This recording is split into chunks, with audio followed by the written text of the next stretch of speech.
Welcome to the 5th episode of Whatever Podcast. We got a special guest, LuSyd, here today with us. We got my co-host, Bruno. And thank you for coming today. Yeah, thanks for having me. Welcome. Yeah, thank you. I'm excited. I'm ready. Yes. Are you guys ready? How you feeling? Yeah. Well, It's whatever. it's whatever, actually. It's whatever. Okay. I like it that our name of the podcast is whatever, because whatever anybody says is whatever. That's whatever. It's perfect. So, LuSyd, So, tell us something about yourself. So, for the people who don't know you, just a little introduction. yeah, for sure. So I'm LuSyd, and I'm a creative being, living life. Yeah, I really like to enjoy a lot of things. That's probably one of my Gemini aspects. Okay. Oh, you are Gemini? Yeah, I'm a Gemini. Oh. Crazy Gemini. I would say that I'm a spiritual and sensuality guide. So I really want to inspire people to speak more about sexuality Okay. and to just be more conscious. Meditation is also like one of my favorite topics. And I host rituals, moon rituals. So I would also say that I'm a modern witch. Okay. And I also study film production. That's what's up. That's what's up. Yeah, so I'm never bored, which is nice because I don't like being bored. Mm-hmm. Yeah, and that's about it, I think. That's good. Where do you come from? My mom's from Brooklyn. Okay. And yeah, East Coast, represent. East Coast. And she's also Caribbean, and my dad's German. Okay. Yes. A mix. You grew up in Crazy mix. Germany, or? Yeah, I was born here in Germany, Mhm. and we lived here till I was 11, and then we moved to the States, to Okay. Virginia. Mm-hmm. So I went to middle school and high school there, and then I came back. Okay. How was that for you? It was interesting. Like, were you getting used to being in the States, I guess, Virginia, or did you still miss home that whole time? I still kind of missed home, but in the summertime, I would always come to Germany for Yeah. 3 months. Okay. So it was so you cool. still had that connection. Yeah, I Okay. still had the connection, and my dad is still here. So Okay. yeah, but when I was done with high school, I just really felt like I wanted to come back here. Okay. Oh, dope. Yeah. When you say you're a spiritual and sensual leader, The way you just said A that was so guide. sensual. it was very sensual. Your voice No, is you very... just said it like Oh, you You did. maybe she got me already. 5 minutes recording. But when you said that, what does that mean? Can you tell me a little bit about it? What is it? Yeah, it means What is the like, difference between sensual and sexual first? I would say it's kind of the same, but sensual is like more emotional and Yeah, okay. Yeah. you feel me? Deeper on the emotion. Yeah, part. like yeah, I hear you. like being connected not just through sex, Yeah, like the physical. not just the physical, but also the emotional part. Yeah. Yeah, and when I grew up, we didn't talk about sex at home. It was just like, oh, just don't do it Okay. until you're married. Yeah. And of course, then I wanted to do it even more. Were you guys religious or your family? I mean, we were, but it wasn't like hardcore. Okay. So Just yeah. normal conservative thoughts. just normal. And in school they just taught you like if you have sex you get pregnant Yeah, or AIDS. Yeah. or AIDS. So I realized that the sex I was having wasn't pleasurable. I mean, it was just like, I don't know. It was kind of fun in the moment, but afterwards I didn't get anything like out of it. Okay. So then I started asking myself, is there more to it? And could I make it more spiritual, more pleasurable? Yeah, so then I started informing myself more about like Tantra, and which is like spiritual sex. And yeah, I figured out how to make it like more On your fun. level.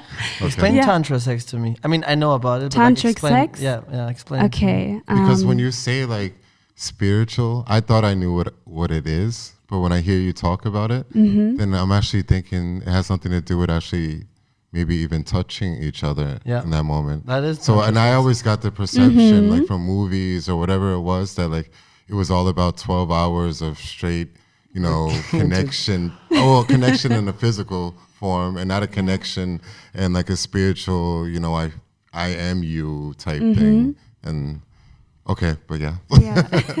But I just got a whole Enlighten different us. understanding. Yeah. Yeah.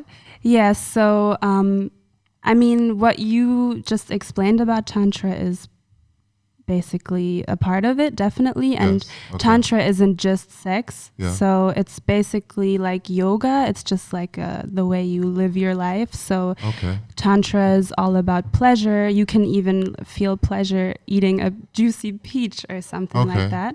And with Tantra, you don't have to be physically like touching Yeah. to be doing it right.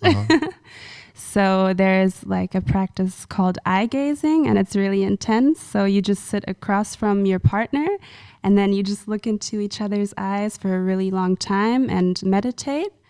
And yeah, it's really intense because a lot of emotions come up because we usually don't look into people's eyes because That long. yeah, because you feel naked. Yeah. So yeah, it's pretty powerful. So, but it's also, you can also do it during like Actual physical. Yeah. That I understand. Yeah. How long? Yeah. How long have you been practicing Tantra sex?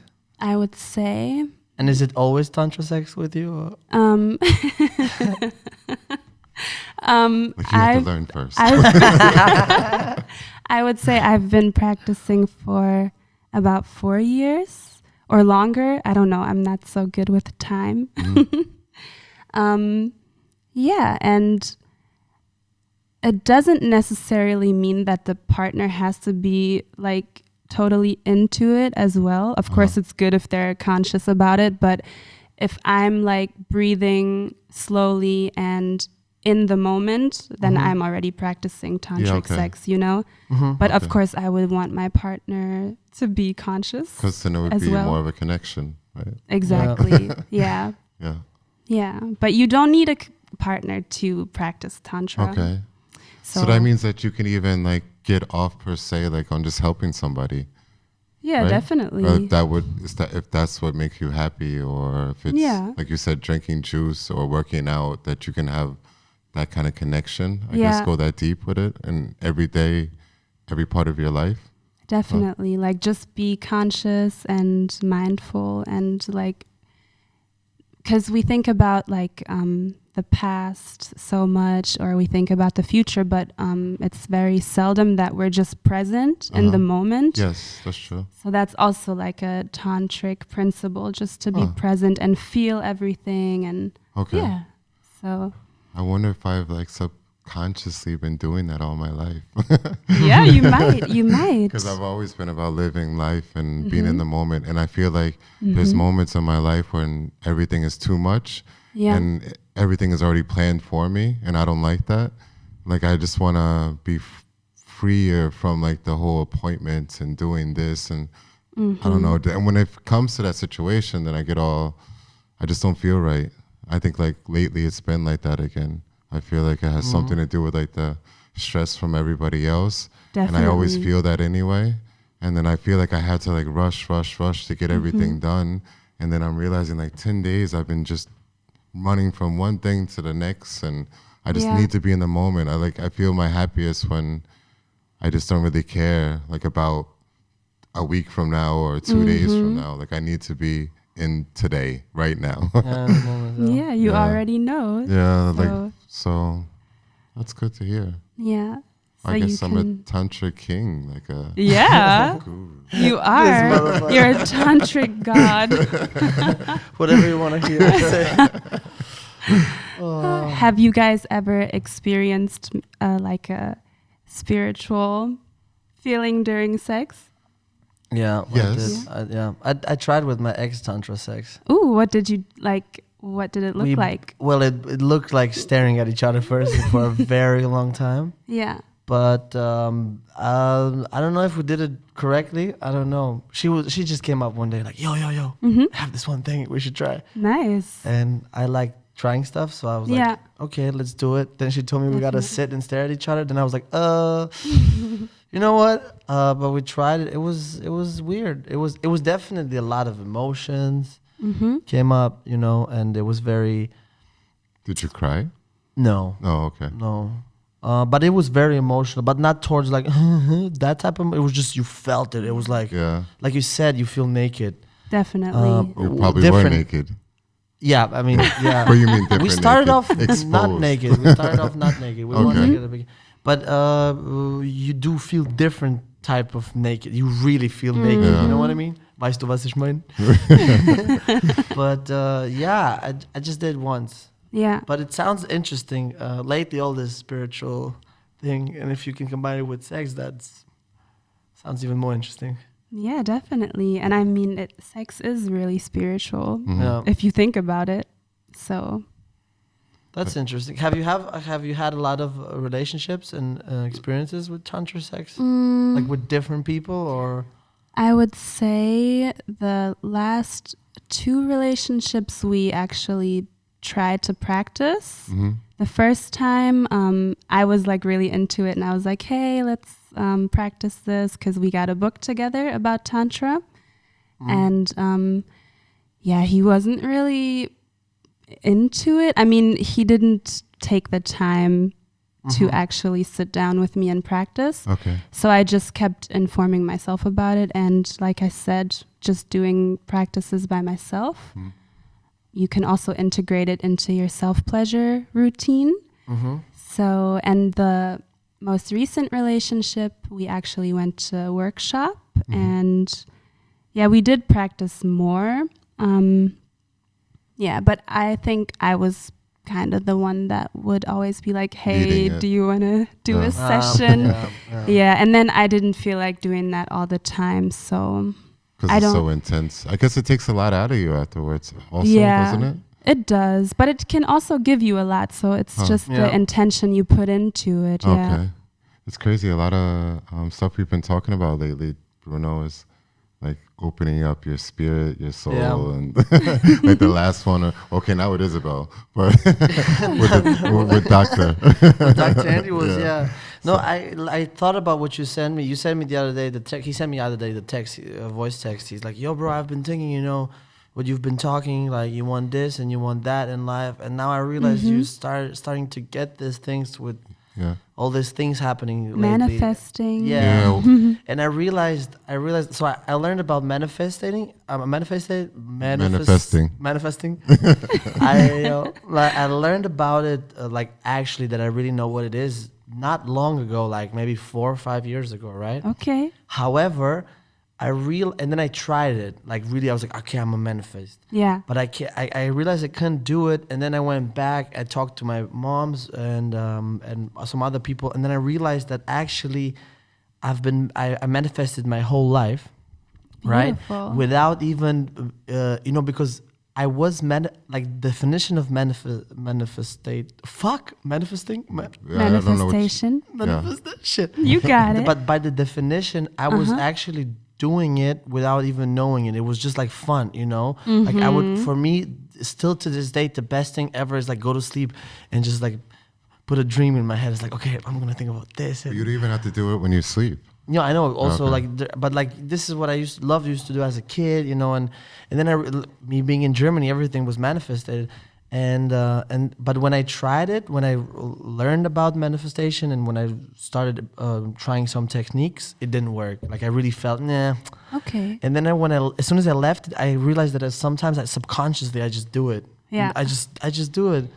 And yeah, now this talk also actually the topic that we just went in, it's just funny and interesting for me. Well, I think the trick is to, like I was just telling my son about this. Like he really wants to be good in sports and make it professional when he's 16, and he like gives this all, but he hasn't really been getting picked like all the other kids. Like he's always been standing out and everything, but it seems like he makes it to the team he wants, but always kind of like stands in the shadows, but like gives his all. He's not like, he doesn't talk back or nothing. You know how my son is. And I just told him recently, I'm like, you know what you want to be when you're 16. You already said it when you were 8. And he's like, yeah, professional. Wow. And I'm like, yeah, you just got to think about it. I'm like, do you really close your eyes and like, can you feel it? Like feel the air, the grass, and how you're going to like walk out into the field. And I'm like, this is what you got to get to that level where like when you close your eyes, you're already there. Like it's a long road. He's 12 years old. You know, he wants to be there already when he's 16, 17. Yes. But like when you manifest something, you really have to feel it, like the emotions have to go through you as if you were already there. Yeah. And that's how you really make it. And you know, it might take a year or two, but like you were when I first met you a year ago, you're like, yeah, I want this, I want that. A lot of stuff happened in that year. Yeah. You know what I'm saying? Yeah. And then all of a sudden I'm like, when I had called you, I'm like, yo, bro, you were talking about a collective, doing a podcast. We already started the podcast like a couple months ago. We realized that we both time-wise a year ago, but we actually recorded the first episode almost a year ago. And then we just like didn't do anything anymore, even though the equipment was there. It just wasn't the right time. It wasn't the right time. And then like now it just kind of like worked its way out. You know, got a place, had the equipment, and the motivation was there. And the collective maybe, and you know, DJ, and even though Corona kind of like Corona, I did not mention, but we're still here. Yeah, we're still here. I mean, it like makes people have to reinvent themselves right now. Definitely, and like actually take time to, you know, maybe get into Tantra or get into yoga, just meditating and reflecting and realizing that no matter how bad it is, it's not really that bad. You're still here experiencing, like whether it's a good experience, a bad one. It's still a learning experience. But it's scary. I don't know. Like he just said before the podcast, he told me that I don't listen to it because I don't know German. So, but about the lockdown, you mean? Yeah, he just told me we're in lockdown starting Monday. What does that mean? It's just like it's a lockdown light. Okay. Well, my theory is like lockdown. Germany doesn't want to like ruin its image. Because like around the world, everybody's looking at Germany and like, oh, how are they doing so good? They haven't locked down really, and everything.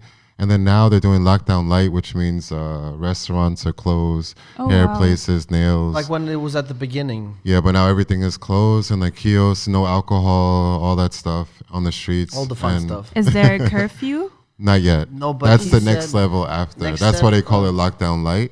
And I think it has to do with the image thing. They don't want to look like France right now or Italy, and that they went to a complete lockdown. Even though we all know if it's the beginning of fall and flu season, that it's going to be a long 5 months for the winter, you know, with a lot of... So I hope everybody has a good apartment and a lot of books. Definitely. And you can take time and learn about Tantra stuff. sex. Yeah. You can learn about anything you want right now. They should actually look at it as a positive. Yeah. How do you manage your time now during Corona? Well, I had a lot of time off. Yeah, what were you going to say? Yeah, I was going to say, what do you actually do? I usually study. Yeah. And I work... Besides having tantra sex. Besides tantric sex. I work at a place where I take care of mentally and physically disabled people. Okay. So, but that's only 13 hours a week. Yeah. Like a mini job, huh? Yeah, it's like a student job. But I've been there for a while, so it wasn't a student job at first, but then when I started studying... Yeah, it became. Okay. Yeah, it became that. Yeah, and I mean, I just love to do nice things. Yeah. Go out, go running, make music, cook, chill with people, but I also love chilling alone. Yeah. I used to not be able to do that. Like I couldn't be alone. It was weird for me. Yeah. And now I really need it. Like I think you said it in a different episode as well. Yeah, I need to recharge. Like Yeah. I was also like never like that. I was always like, yeah, I need people.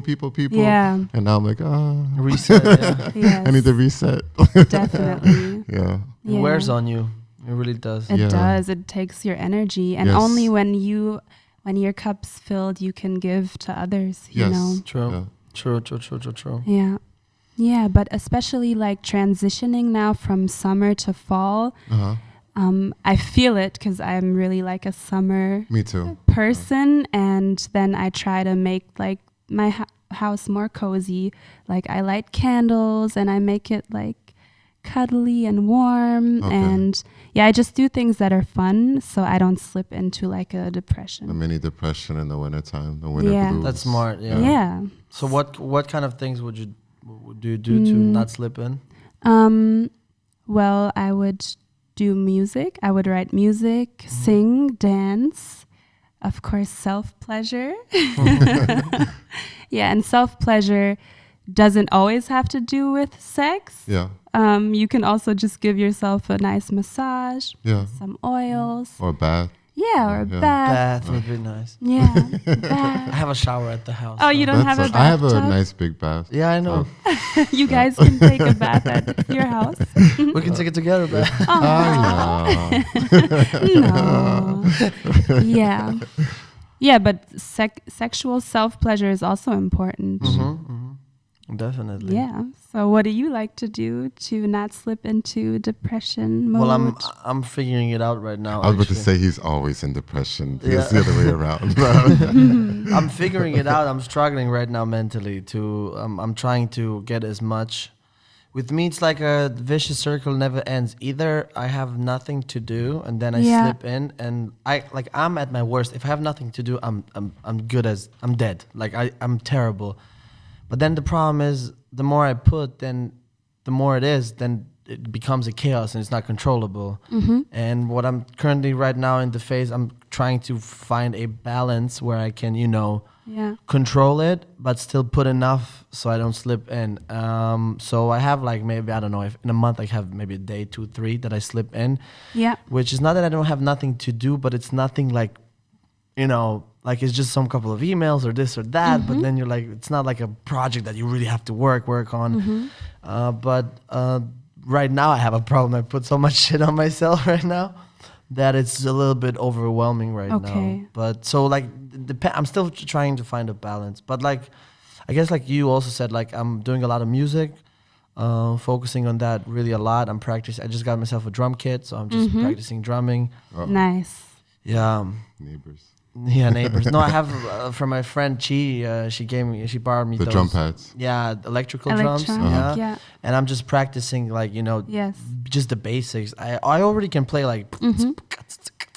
Yeah, I saw a video on your Instagram. Yeah, but that was in front of the museum, right? That was with the real musicians. Wow. that was a parody. In front of that was. Trying to focus on music, reading some books. It's hard for me to read books right now, but I'm trying. That's basically it. I'm studying a lot. Like as far as when it comes down to film and music, I'm really learning a lot. Either if it's a cultural thing or a technical thing. And that's it, I guess. That's how for now I make a podcast with Kevin. Yeah, you do a lot as well. It's really inspirational. Oh, I don't know. Be careful. Internet is like sometimes a lot of people write me that, hey, you're so dope. You do so much things. And I always write them like, yo, don't trust the hype. Don't trust the socials. Like, it looks cool, but I thought about it before I posted it. You know what I mean? Yeah. Because also what I post, I don't post just to look cool. I also post so you're a potential client, and then he cool. Oh, he has a lot of work. Yeah. That's why he costs $15,000. And like, that's so it's. So do you mean like the business aspect of it? Yeah, like for example, for my socials, even if it seems like I'm dropping a joke and I'm sometimes you get emotional. Sometimes I get emotional, and then usually I get a and then you put a video to correct it. Yeah, I'm sorry, I didn't mean that. I didn't want to. Yeah, but sometimes also I post some private shit. Yeah, it seems private, but I thought about it. This will make me look like this because this person is. Because I have, for example, on Instagram, I have a business account, and then I have another because of everything else. I have also from Facebook. You get also a different analysis, like extra on the side. If you're making some revenue, and then you can actually see who's your audience, but not like, oh, Sydney watched my post or something. Not that. More towards like people with this interest watch this, people with this. And so like even if it seems private and I'm just with Kevin chilling or whatever, I kind of formatted. I mix in private stuff, what I found funny or whatever, but I mixed in a little bit of, business aspect of it. So like when people tell me like, oh, it's so cool what you do and this, I'm like, Trust me, don't trust the hype, man. It's not even halfway that. Just accept that you're cool. Just shut up. But yeah, of course, nobody should trust anything on social media. You watched The Social Dilemma on Netflix? I watched it. Scary. But I turned it off because it was I couldn't even watch it because I couldn't even get that whole. Oh really? I don't know. But they had a definitely weird thing with the like those guys working. That was real weird. That was really weird. That was stupid. I swear I didn't even look at the trailer. Yeah, I saw the description and I didn't even like hear it, and I'm like, oh, whatever. They're gonna manipulate me when I watch this. Definitely. But actually, no, I don't think so. Because there were some people actually that talked shit. So people from Facebook quit, talk shit. Yeah. And there was a lot of. I think it's a good. I think. But it's so fucked up because it's like, yo, we're fucking with you. Here's a video, a movie about it. And you still can't do nothing about it. No, you can. Towards the end, you find what you can do. Actually, I didn't watch so that's the why end. I said you should. So watch now it. I will watch it, and I'll skip to the end. Yeah. Yeah. Well, of course you can do. You delete social. You know. But it's impossible. They already have the data points. Like when you go to sign up anywhere. That's not the point. Like when you go to a restaurant, you have to scan a code. There's so much stuff that you have to do. Yeah, but it's not the point about your data. If anybody wants to harm, like if anybody wants your data, they can get it. Yeah. But it's not about getting your data. You're not like secret agent, Russian agent or something. The idea of it is like they're controlling you through social, but not controlling you as far as your data. They're controlling the psychological, and then you're like becoming a dumbass person. But you still need an email.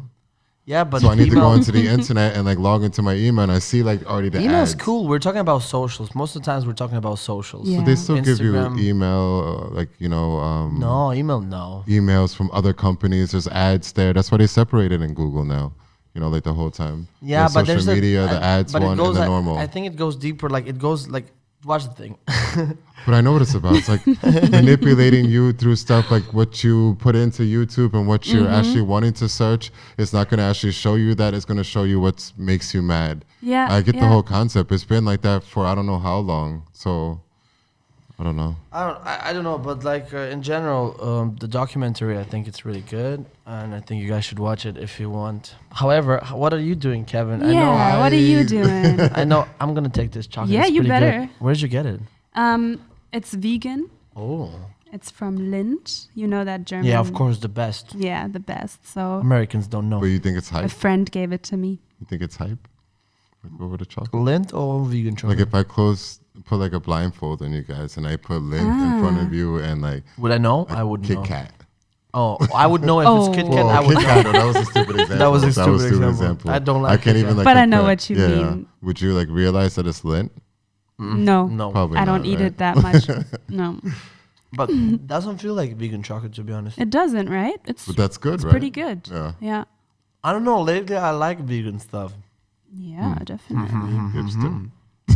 No, I'm just Well, interest. for winter blues, because I'm really a summer kid. I'm born in Yes. the middle of July, so like I love water. So Grew you're a up- Cancer. Yes, yes. Very Emotional, emotional. I guess to everybody Very says. emotional. That is so bullshit.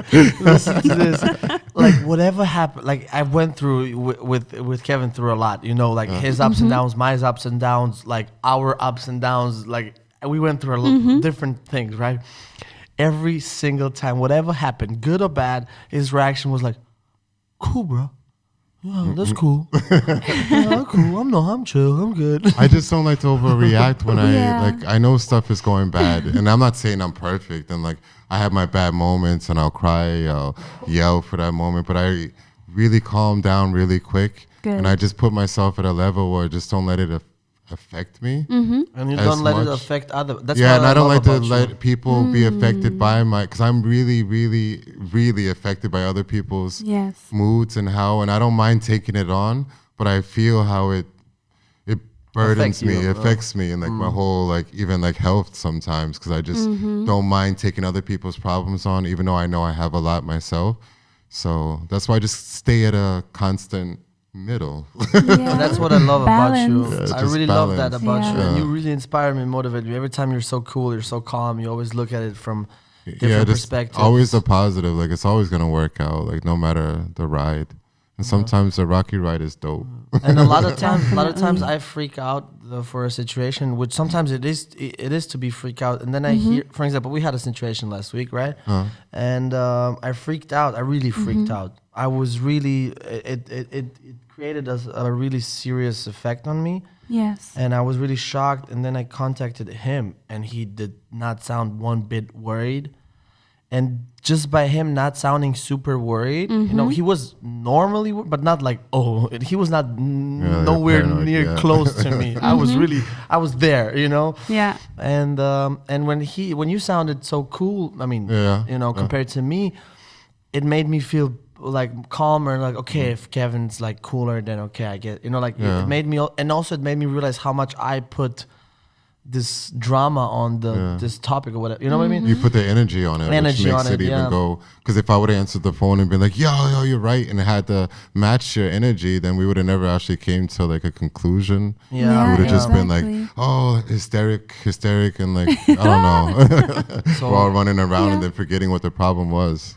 So you guys balance each other out. I don't know. I have to ask him. So I think I annoyed the shit out of him sometimes. No. Maybe in the beginning, there was moments. I don't really think it's an annoying thing. I just think it's an adjustment thing when you meet people into your life and you have like different energies. You realize after a certain point if it doesn't click, and if you even want to deal with it, and if you do want to deal with it, then it'll work its way out. You know, always. I really respect that, bro.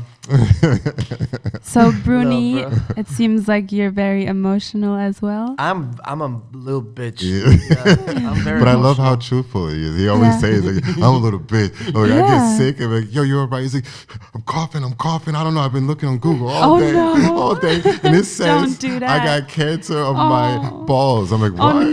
No. Coughing has to do with balls. Yo, do never Google. Don't Google. No. Never. I did that shit before. No matter what it is, you have cancer. The worst thing just pops up on Google. It's like it's already thinking, like what you already think that you have, it's already saying like, yes, you do have it. You do have it's like that algorithm, those guys at the film. Yes, exactly. You have cancer.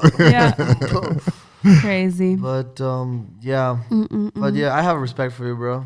I'm happy that I know you. You're my bro. My big bro. I'm like this.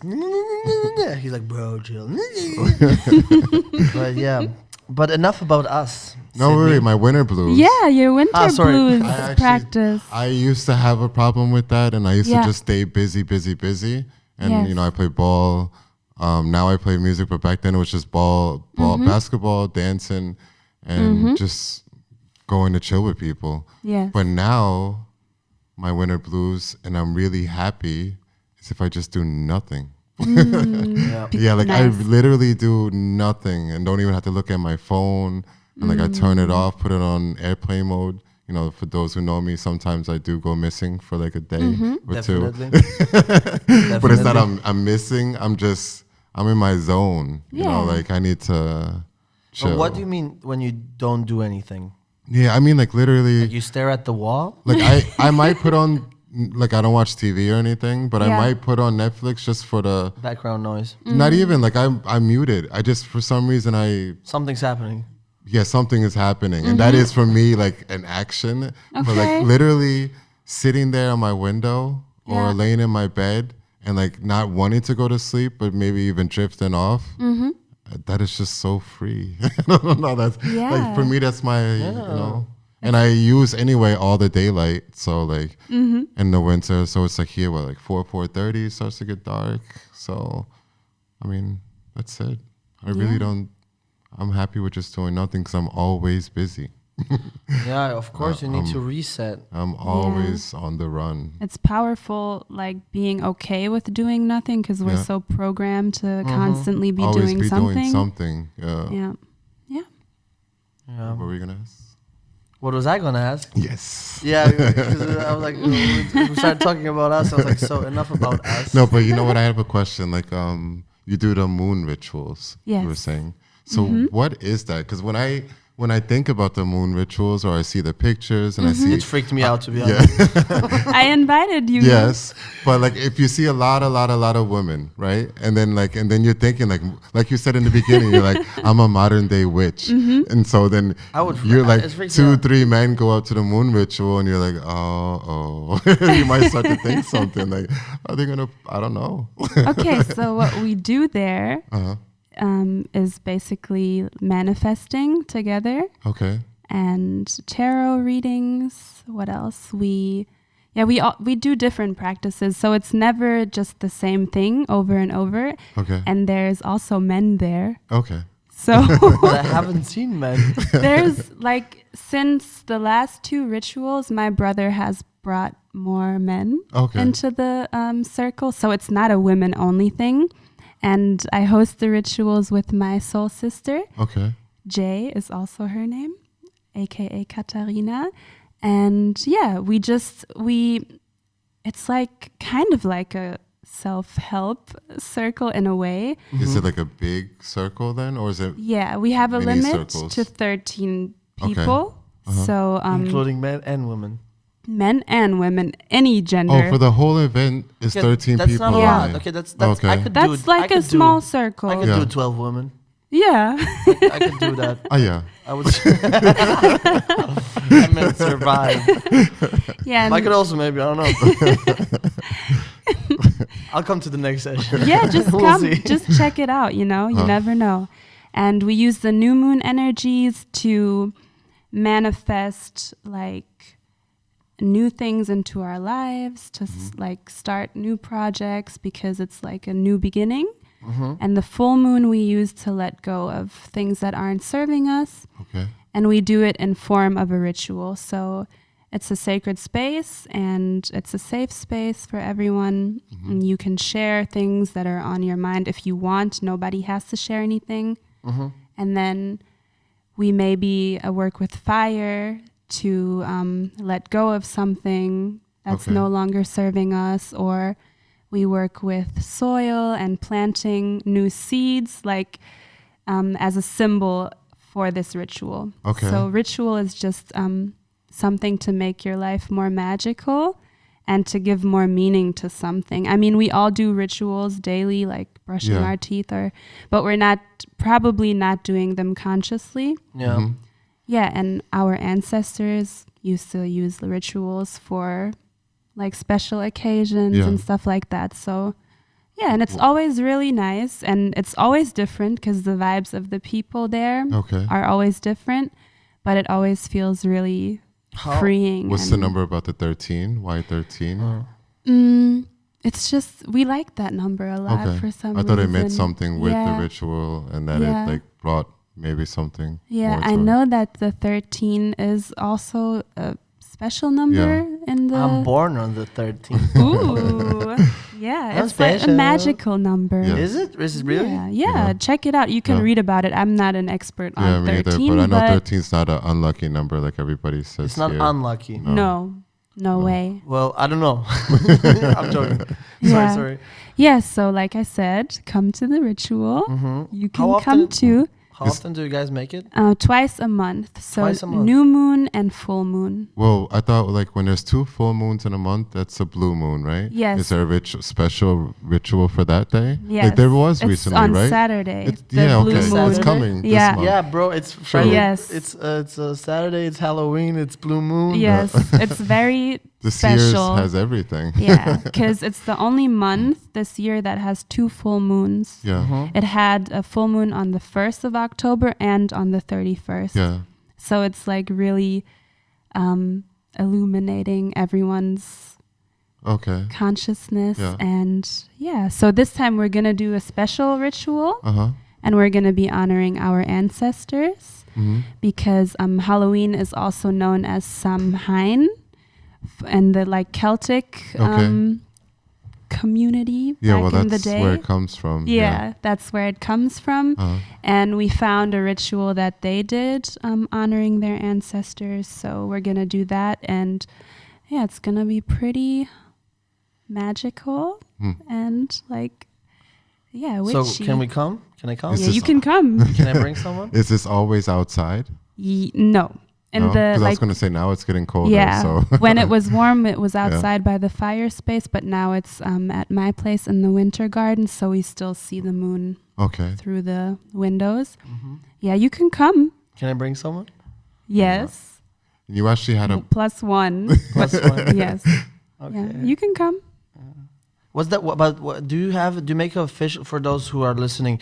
Do you make a official event? Like, is there a name for it? If maybe people can find out about it somewhere, or do you want to keep it maybe because something like this sounds also like, if I had something like this, I would not like to make it so big because it is spiritual. Yeah. It is intimate, so I would not put it out there like, hey, everybody come in, blah blah. But like, if you want to share it, what's the name of it? Like, it's called Moon Rituals, and Kati and I, we share it on our Instagram. And since it's limited to 13 people, it won't be like a huge event. So we always post when there is a ritual happening, and then most of the time the people that need it find us. So that's cool. That's cool. Yeah. For those who are listening, I'm sorry you're listening. It's Sunday. We did it yesterday. It was. I'll post about it later. Yes. Interesting. And for how long you guys do that? We've been doing it for almost a year now. Or do you mean how long is one session? No. For how long you do the whole thing? Since a year we've been doing the rituals. How long is the session? Sometimes it's like 3 hours. 3 hours. Yeah. But it's like you don't notice the time. Yeah.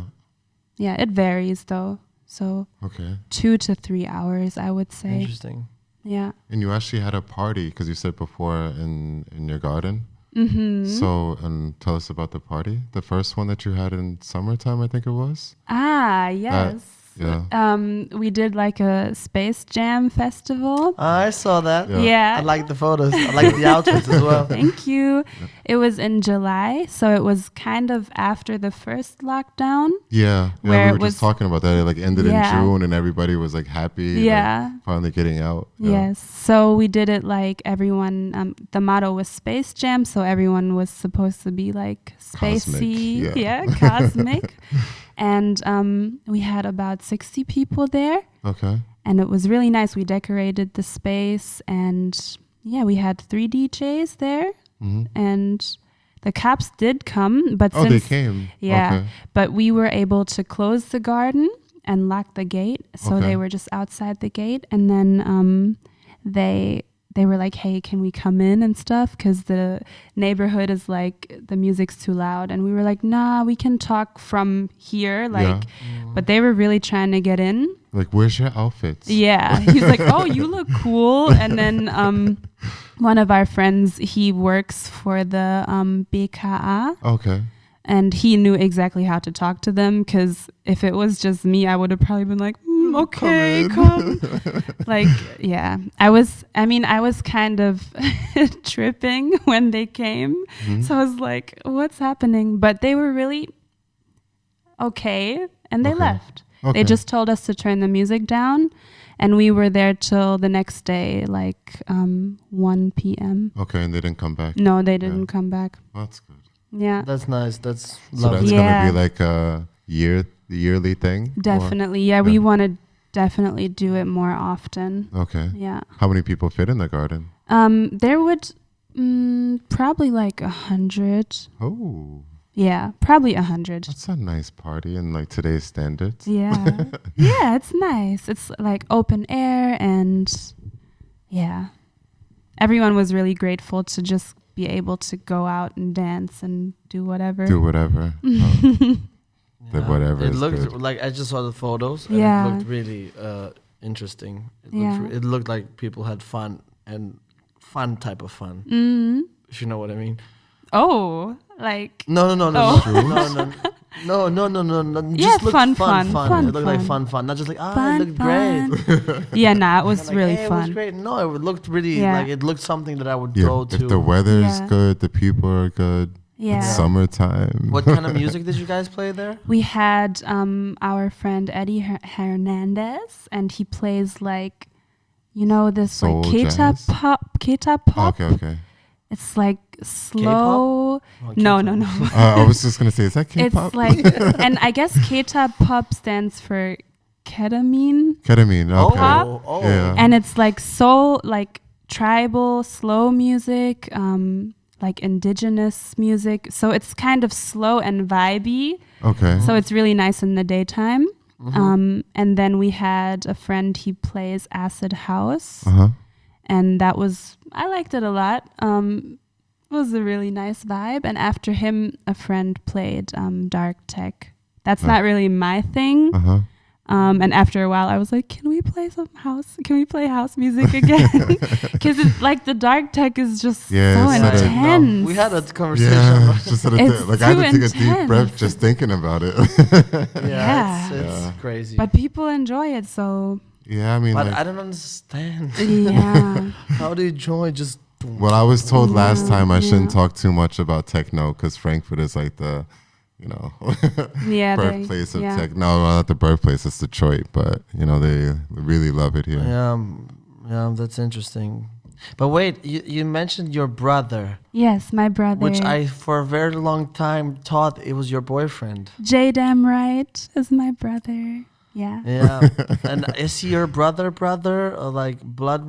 Yes, he's my blood brother. Because there's so many soul sisters and brothers. Yeah. So that's your bro. That's your brother. Yes, right? that's my brother. Okay. So I guess he's not your boyfriend. He's not my boyfriend. No. He's like, we feel like we're twins. Definitely soul twins, and he's my biggest inspiration and everything, like music and. Okay. You guys make music together, yeah? Yeah, we make music together. Yeah, I've seen his music on Insta and stuff. I like it. I like his vibe. Yes. Yeah, he's the one that got me into meditation and spirituality. Okay. He's been like meditating since he was 11 but he never told anyone because he thought he was like the only one having these thoughts and feeling different, Okay. And then can he come on the next episode? Yeah, I think he would love to. That's weird join to feel you guys. out of place for doing something that should be so natural, right? Exactly. Yeah. We should teach that in schools. Yeah, that's what I mean. Like, we that should teach it. Yeah, I think so too. Yeah, and he's a really great musician. Like he's a producer as well. So we record at his studio and he makes the beats. He does the mixing, the mastering. And you guys live together? He lives in Wiesbaden. We don't live together right now. But yeah. He's your older brother, right? Or no. You're the older? I'm older. Oh, okay. He's 3 years younger. Oh, okay. But everyone thinks he's older. But I like his vibe. He came for the Just Like Butter shooting. I really like his vibe. Did I even see? I'm sure you've seen him. He really enjoyed that day as well. He was like, wow, so many nice people. Okay. I was so sorry because I couldn't talk to a lot of people because I had to fucking do the thing. But I remember I shook his hand and I was like, there's something. And I felt his energy. I was like, this guy's cool. But later. I gotta go work. But you felt it. That's nice. But I felt it. Yeah, I liked his energy. And just by the look in his eyes, he seemed very clean. Like clear. Is that how you got confident with singing? Yes, definitely. Through your brother? Yes. Like, did he push you? Do you feel like he pushed you to actually do it? Or did you already have that in you that you wanted to sing? I was always singing, but I wasn't I would say I wasn't confident. Okay. So my brother was making music with some friends and then he was like, hey, you should come sing with us. And then I did and... yeah, I grew more and more confident. Okay. And he just helped it build it up. Yeah, he definitely just helped build it because I wanted to make music and sing, but I just didn't think like I could do it. Yeah. So yeah, I'm really grateful for that. And he's a really amazing producer. I mean, this year I started making music also with other artists to step out of my comfort zone. But when I'm like working with him, it's just like magic, you know? The thing, yeah. And he has such a good ear. Like he'll tell me, hey, sing it like this or try to flow it like this. And like it just opens up my...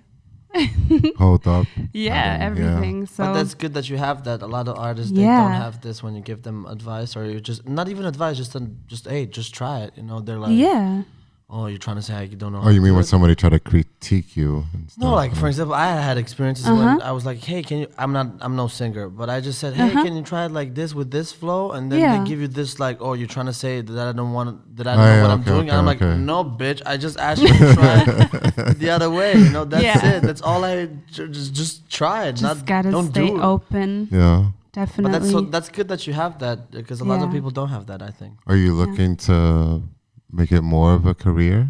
Yeah, definitely. Yeah. So this month is like very transformative. Well, the whole year, I guess. And I'm actually working on my own EP.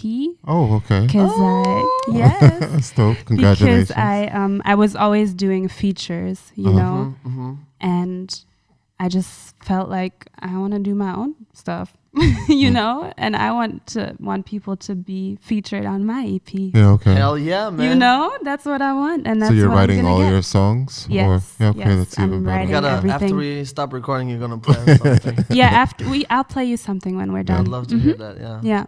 Perfect. That's cool. But is that the direction you want to take? Like, you know, in the future, you'd like to go in music industry, or like, you would like to have this as a career? Yeah, definitely. Like the music and the film production. Teaching. Where does that fit in? I was about to be like, yo, where's film, man? Yeah. The film is also a big part, and I feel like I'm learning the film to also have this balance between me having the knowledge about media and my brother doing like the sound production part. Okay. But I definitely do not want to work on like TV shows or something, because I think that would stress the fuck out of me. Yeah, definitely. But you have an insight how to do your own music videos, I guess. Exactly. That's definitely. And I can shoot your music videos. If she could tell you how to do it. Well, sure. I wanted this, I wanted like this. And you'd be like, no, I got the creative part. Yeah, but the music and the spiritual like teachings are where I notice like my heart is just open. Yeah, I just feel it, and I now have this mindset of like, yes, I can make it with this, because usually you're taught like, oh, do a normal job that will get you money or something. But at this point, I'm not scared of. We're 2020. Exactly. I'm not scared of like losing something, because I feel like I'm losing something if I don't do these things that fulfill me. So I feel you on that, definitely. Have you ever thought about like a spiritual YouTube channel, your own? I was about to ask that. Yeah. Like reading tarot cards. Like I just picture like with the way you were talking, like when I was growing up, and you would like turn to the channel and there'd be that lady there and have all the cards and the candles. Hello guys, my name is LuSyd. Welcome to my channel. And then welcome to my, like if you're already studying film production, like you make your own show, you know. Don't forget to like, subscribe, and comment. Drop a comment down below. And don't forget the merch is coming. And you can manifest anything you want. Yeah, I mean, I started with YouTube doing vlogs and stuff. Oh, really? Yeah, I have a YouTube channel. No, I have to check that. Wait, really? It's LuSyd Awakening. I'm sorry, I have to check that, because I used to do vlogs, so I gotta check that. But you focus more now on Instagram, I guess. Than exactly, because I noticed that Instagram, it's quicker just to do it with your phone. And reach out quicker, And I feel like I can reach more people on Instagram at this point. And I feel like with YouTube, you have to be really constantly posting. And sometimes if I don't feel like it, I'm not going to, you know? You could just like repost what you already did. Yeah, exactly. Like short stories and everything. Exactly. So spiritual ritual Beth. Okay. I'm not gonna watch it now, but okay. Yeah, you can watch it later. We're gonna watch it later. I found it. Okay, cool. Yeah. Interesting. Yeah, so, and I would just film vlogs when I was like somewhere exciting. Okay. But the thing with me is it's like I have these phases where I really like something and then I do that and then I like something else and then I do that, you know? So same with me. Yeah. Yeah, so, but I'm definitely open to doing videos. So on Insta TV, I'll post some things. Okay. And like recently with the Tantra. Yes. Manifesting with your orgasm. Yeah. Tell us about that. Yeah. Okay. So. Because when I watched the video, Yeah. I've seen the video. I have to be honest, I struggled. That's fine. Because I was just, actually I wasn't sitting at. You were trying to find the actual clue how to do it. No, I was actually not at the house. I was running around, but I was looking at it. Watched it again, but like I'm not sure if I got it. So like tell us about it, like if you can a little bit more about. Yeah, so our sexual energy is like the strongest energy we carry within us, and it's also our life force energy, and we all are created from sexual energy. So we can use this energy when we're manifesting, and you could go about it in a self-pleasure ritual. So yeah, you can set up your sacred space however you feel comfortable, at home, wherever, and then you can start with a masturbation practice. And you keep, like, before you think about what it is you want to manifest, and you can even write it down to like give it more energy. And then while you're doing your self-pleasure ritual, you think about this goal or this thing or whatever it is, and you keep thinking about it. So usually when we're doing self-pleasure, we're thinking about something or maybe watching something. Yeah, so we actually think about what it is we want, and then as we get like to climax, which is like the highest energy outbursts, we keep this thing in mind, and yeah, we basically orgasm to what it is we're manifesting. And like you said earlier, while manifesting, it's important to think about it as if it already happened. Yeah, like feel it. Yeah, and feel it and feel your emotions. And you can also like see it from your point of view happening, so you can visualize it as well. And yeah, it's really conscious way and sensual way of manifesting. What if the idea that I have in my head and manifestation that I want is turning me off? Then you probably don't want to manifest it.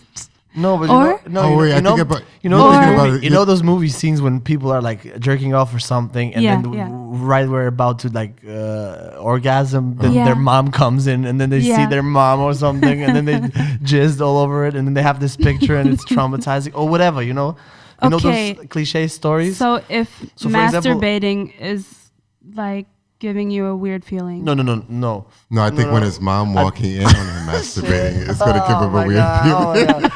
Oh, I knew it. I knew this was. Did that happen to you? Yeah, because I was gonna ask you that. Like, how many times did this happen? I knew. Or are you talking about movies? I knew this will come off wrong. No, but like it's fine. You can explain it. But you have you have seen movies with these scenes, right? Definitely. And the guys are like, like this happens so many times. It's such a cliche joke punchline in the movies, right? And like I'm just talking about this example. So for example, if you have a manifestation that you want, but that manifestation, I don't know, includes like, let's say it's a business thing, or I want this and that, and you're trying to feel it. What if I'm trying to feel like I'm shaking somebody guy's hand for a business deal, and then like as I'm picturing that like jizzing, that's a little bit weird, isn't it? I mean, that's why. Well, I think it's more about visualizing the end result and not the actual steps that are leading to, like that would be kind of weird, I don't know. I just asked, but everybody has their own like I want to be president, and all of a sudden you think about Trump. Oh, Trump. Trump. I don't want his hair. No. No, but I feel what you're saying. I don't know what other people have, but that's my question. What if situations like this happen? Is that then you does that work? I would say if that's not your way of manifesting, then you can do different practices, such as writing down or meditating and thinking about this goal. Well, that's interesting. Storyboards. Storyboards. And like you said, you feel like you're manifesting like unconsciously. But I'd like to try this. I'm gonna try this just try it and see what happens. Yeah. Because it's a really powerful energy. That's how the government found out that they can brainwash people back then. that through sexual they found that like when people are climaxing, that is the best point to actually influence them. So what they would do is make them keep on doing it to certain LSDs or psychedelic drugs, and in that moment put in the messages that they wanted them, you know, to do, because it would be like a reverse manifestation, like a set from the government program. Yo, that's crazy. It's Ultra MK, you know, there's Netflix stuff on it, there's everything. They released the whole... What's the name of it? Ultra MK, I think. Ultra MK. MK Ultra. MK Ultra. I'll check it out. Yeah, MK Ultra. Wow. So it's like... Really? It's actually talking about that. That they found that a long time ago. They'll talk about it. They used to like really have people for days on end, like on ecstasy and all types of drugs, and just... you know, making them jerk off, or, you know, being stimulated themselves. And then at that moment is when the messages would be playing. That's the best way to brainwash them. So actually when you're having sex with somebody, you whisper in their ear and you're having that deep, you know, like connection, and you can actually say like, I want you to... I don't know. I can't even think of anything. Yeah. I don't want to be so controlling. You're most susceptible, I guess. In that moment as that's well. Interesting. Wow. So it goes both ways. So it's not like you just manifest, but you also can be, you know, manipulated. Okay. But I did notice, I mean, I'm sure you also, like, but I did notice with partners in bed during having sex, during the sex, and especially around climax part, I did notice, that's right, guys, you heard climax part. But I did notice how other side, like a partner, she can be very submissive, but also easily manipulated, not in a bad way, not that I'm trying or that I'm doing, but like I noticed that there's like another Your door guard open. Is down, yeah. The guard is down, and the door is open, and I noticed sometimes without me intentionally wanting something or like implying something, and she just out of her pussy $100 bill. No, but I noticed how people the guard would go down. It's like a new door opens, and like sometimes I would imply something or like want something without even directly wanting it, or like having an idea. Like it's not like, oh, I want this and I will do this and this to get it. It's just like, and it just came so easy when I know usually wouldn't go that way, or that person didn't have that character. So I noticed this what you said, or just in normal, I guess, day-to-day everyday life sex. So like that's really interesting. Did you notice this in sexual experiences that you guys had, or like, do you also mean that you would like telepathically manifest something, like you would think about what you want not next necessarily, and it would happen? I think you mean using your sexual energy to manipulate the other person. Yeah, but not manipulate, not manipulate you to do something that I know you wouldn't do, and and I'm using this trick. But I just notice sometimes, like knowing the person. So you are pushing them to do something they normally might not do, but easing it up for them through your sexual energy. Kind of. Tantra master. It's just like the nicer way of saying it. It's like, I'm not trying to manipulate you and make you do something like clean my apartment, but if you could just clean the bathroom first, that would be nice. And then we could work on the apartment. I'm going to try this. I don't know. I just notice sometimes. I just notice. What about you guys? Did you notice that? When thinking about that, like, I think I understood what you had said, and I also thought the other way, you know, like with the manipulation part. So it can easily go both ways. I just think it's all about your intention in that moment. Yeah, and it's always like not both partners are always on the same level when it comes to their intention and what they get out of the sex. Exactly. Right? So one person can be like, I'm all about the spiritual part and the whole physical at once. I'm trying to combine that in that moment. And the other person might be just thinking, I'm just trying to get my fix and I just want to come and I'm going to leave, you know, or, you know, but it could be like different things. And then you can also, if the partner or, you know, man or woman, if they're all about sex and that other partner knows that, then they could also be using their sexual energy just to manipulate that person into doing stuff that they want to do. You know, just be like, they give them what they want. They feed off that energy. And they're not even feeding off the pure essence of it. They're just feeding off the moment, like you had started off with in the beginning. The moment, The moment instead of the connection. And I think not everybody gets there in their life, but I think at a certain point in your life, you start to realize that there's more to sex than just sex boom, and boom, sweating boom. it out, exactly. boom, boom, boom, Definitely. and everybody's looking hopefully for some kind of connection. You know? Yeah, it's really great also to set your intention Yeah. with the partner before you do it. Yeah. It's also like, it's creating more intimacy as well. If you both like tell each other, Definitely. hey, my intention today is to this. be in the moment and maybe be inspired creatively or something, and then your partner can tell you what their intention is. And then you can both, I definitely had the more honest, the more direct experience, the more honest and direct communication I had, and the relationship, the better the sex was. Always on point. You know? Do you think that it's always about talking about it, or No, I'm you like, don't have to actually because I'm like, say it. Hey, before I fuck you, I would like not like this, not like this. Because I was gonna say that kind of takes, Yeah. I don't know, takes away from the moment. If And I'm delaying the moment. Yeah, of course. Definitely. And puts it in a category, puts it in a kind of like a box. No, Yeah. not like that, but like in general, I like what I've noticed in my experience is that a lot of people, they're so insecure. Insecure. Very insecure, and because of their insecurities and and also being scared, you don't like. They blocked themselves from the experience, fully. Which for me, it's sometimes, come on, man. But I noticed a lot of this insecurity and fear, and I also noticed the more open, the more trustworthy, the more open you are, the experience is always obviously the better. Definitely, yeah. For me, for my experiences, I can say at least that. Yeah. Okay. Yeah, and like you said, when you're in the moment, it can be hard to talk about it. Yeah. But you could just maybe do it after, or in like a casual situation. Yeah. You can be like, hey, I felt this and that time, and could we maybe change that? Or on the climax, you can just scream like, Oscars, I got the Oscars, thank you. Ah! Bravo. Yeah, so it's really interesting. But isn't that normal that younger people are, of course, insecure?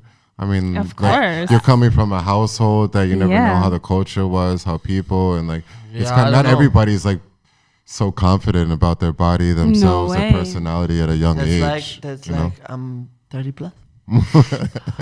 Yeah, but honestly, but it's no joke. A lot of friends will make fun of me, but honestly, like I really do. Like my ex is, I don't know, about 36 now. Me being 24, like that's a big fucking difference, right? Yeah. But I've always was more into older women. Obviously not just because of sex, and, she's old, that means she bangs good. No, obviously not. But like most of the sexual experiences usually was greater with the older women because just, they had all those insecurities. And everything was just scraped. It was already built. The confidence was already there, built. She knows what she wants. Yeah. She knows how to get it. She knows what she doesn't want, which is even more important than, And yeah, with the younger generation or my generation, I haven't had most of the times experiences like this, And I do think. Well, I think that's with like the you time. said it perfect. It's like knowing what you want as a person. Yeah. Exactly. And as soon as you feel comfortable, That's and like it. no matter what, That's it. then Yeah. you don't care if And if you're your person comfortable is with like it- that you meet is 20, 28, Or 30, 50. like, Yeah. and you can, know But what you I also want. think, for example, I realized early on what I wanted, like really, really early on. The problem is I wasn't feeling comfortable sharing it. Yeah, I feel you. Like when I was younger, like I knew what I would want, but I would not either show it or communicate it, and I would just kind of be like, maybe it happens, then I'm lucky. Yeah, maybe she can read my mind. Yes, exactly. And then back to manipulation. No, I'm joking, but I think also when you know what you want and what you don't want, I also think it's very important also to being able to put that out there. You know, a lot of people, Definitely. I think a lot of people know what they want or at least feel what they want, but they're just, I don't know, they're insecure of letting it out there, or I don't know, maybe it's something weird. Maybe it's like some weird ass fetish or whatever. Yeah. And they don't want to freak other people out. But I also think one part is also, the big part is putting it out there. My problem when I was like in high school, like younger, was always like I was always afraid to mess up the relationship, and I mean like the friendship. Yeah. And like I was like in love with somebody when I was in high school. Everybody knew it, and like she liked me as well. But we were just best friends, and I never liked to. It was always like the choice: do I want to break up this really, really good friendship and deep just to take it to that level, and maybe it doesn't work out and I don't have this friendship? And then I don't know, it took me a long time to actually get over the fact that I never tried, but I guess it was just meant to be. I don't know, but it was weird back then. Like I had a problem with like picking, should I be friends with that person or if I should go? And I always picked, because it happened twice actually, like growing up, then like I always just picked, I would rather just be friends, and then like instead of saying what I want. I think that's also like a problem. Was that sexually or also in relationship in general? No, just like taking it to that level. I knew it could have been a sexual thing, but I was just so content with the spiritual connection that we had that it didn't really bother me about the sex thing. I guess it bothered me more that everybody knew and that I didn't do anything about it, and my ego, my confidence. But at the same time, I was so happy with how the situation was. It didn't bother me at all. Like if they never said anything, then it would have just been one of those things where everybody's like, why weren't you guys ever together? Like, oh wow. It never happened. Yeah, I hate those. I always feel it's like a miss. A miss? Yeah, like, you know, when you have a feeling, I hate it when not a miss, but like when you have this moments where like, oh, hey, you two are perfect together. Why did you never did it? And then you don't do it. And that, you know how it goes. Like we don't hook up, then you get a boyfriend, then you break up, but then I got a girlfriend, then you got married. It's never the right time. It's never the right time. So like if you don't do it now, bye-bye. But I hate those moments when like it's a like TED situation. Like for example, again. if it's you know those cliche movie plots, I hate those. Or friends. How I Met Your Mother. Or friends that I know. I hate all of those. Even private, I hate those situations. They're so bad because sometimes I really think some people are really. I'm not saying they're perfect, but I just think feel the energy between there's them. the space to explore, and who knows what might be there, you know. And but is it worth it all the time? Why not? I don't know. Okay. When I think about it, yeah. I mean, because if it doesn't happen, then maybe it's not meant to. Yeah, it was not supposed to happen. That's that's what I came to the realization, like way later. Like when I came here in the army and stuff, I just put it behind me because I'm like, if it was supposed to, it would have happened. Like it just didn't happen. Like I needed her for something else, I guess, in that part of my life. Okay, yeah. You know, like that's a good point. And that wasn't that for some whatever reason. Yeah, that's a good point. Yeah. Yeah, in my teens, I never was like confident to say what I want. Okay. Yeah. So, I mean, my first boyfriend, it was like a really weird relationship, and it wasn't healthy. Okay. And after him, I was like, okay, I'm just gonna treat men like this. Oh, okay. Like he treated the standard me. thing. Yeah. Oh shit. Yeah, Oh, and then shit. it was just like a game for me. And yeah, once I realized that This is where the witch part comes in. This is where you Probably. I wanna be a witch now. Okay. And yeah, when I noticed that I actually wanna feel pleasure and stuff, Yeah. I was like, okay, I need to tell my partners what I want.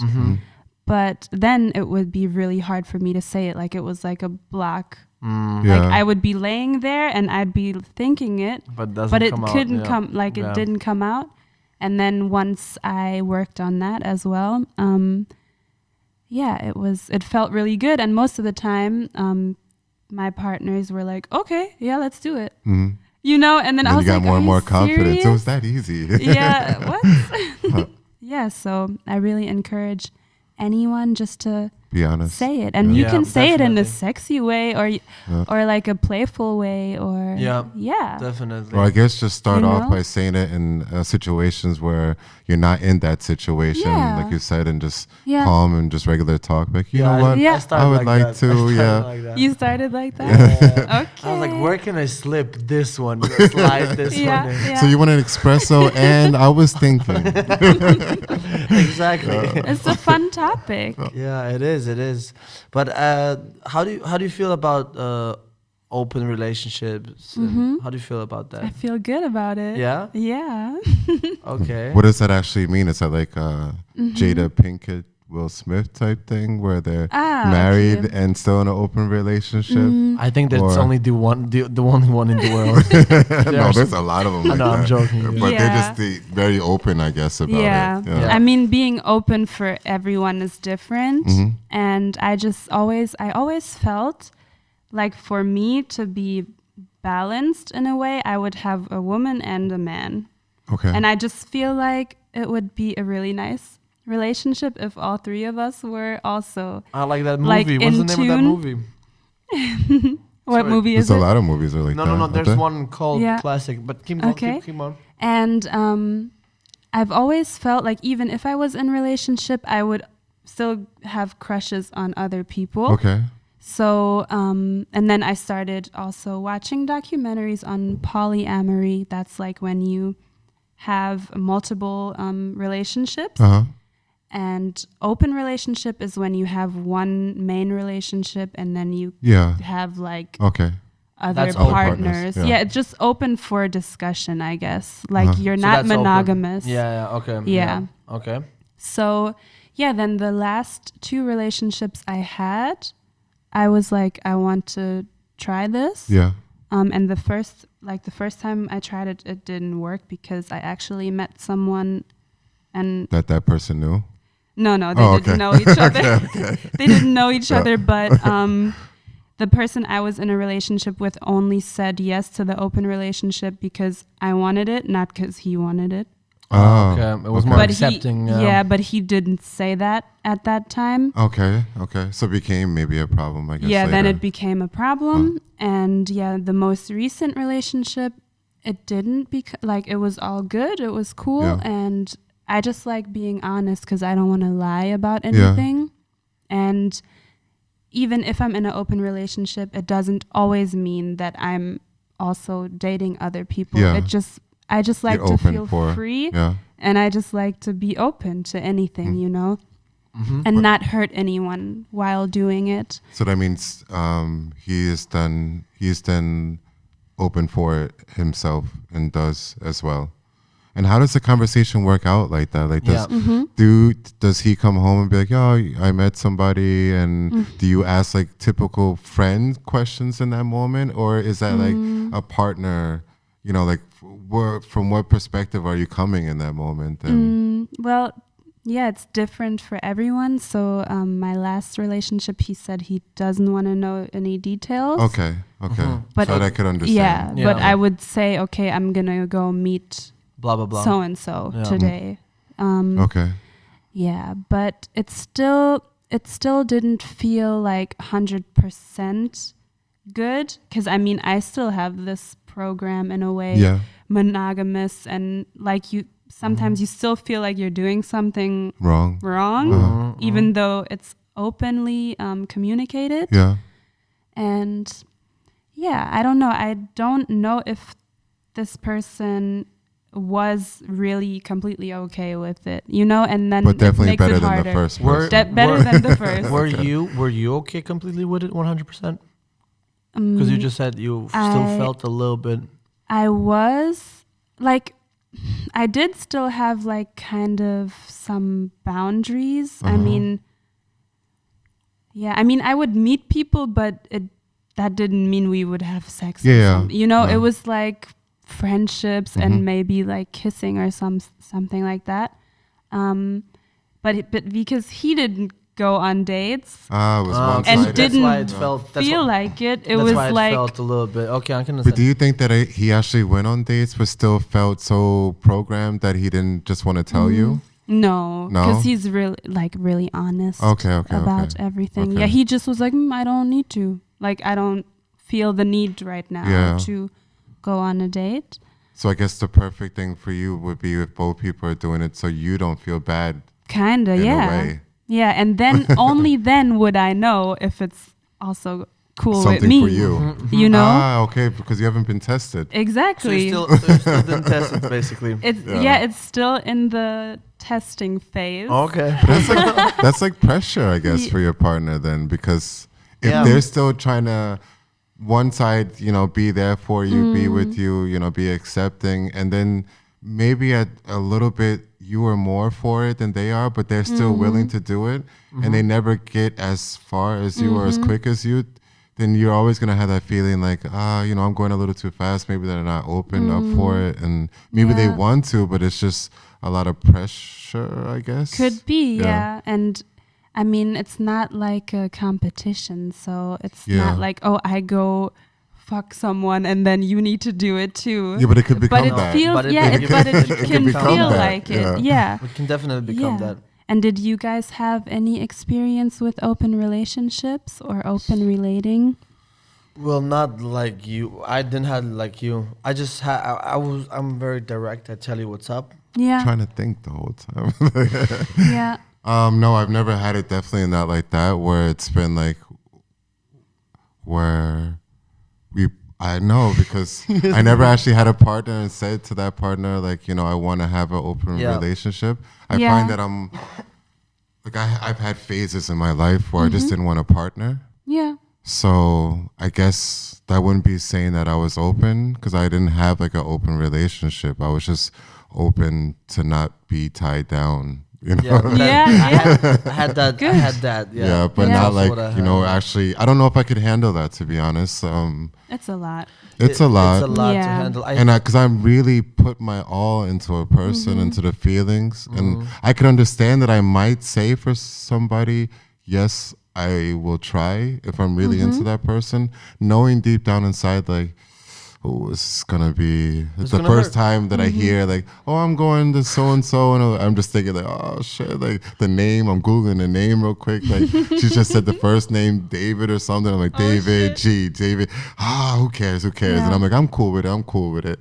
And then I come back, and that's what was my question. Like, what do I ask? Like, oh, how was your evening? How was David's dick? Yeah, like I don't want to I don't want to know the details, but I want to know my friend / partner / connection, like what's going on in her life. Yeah, I had that with when I was in your phase, when I was in the same phase. Like I don't want a relationship. Yeah, and I just want to do whatever I want, whenever I want, with whom, like whatever, right?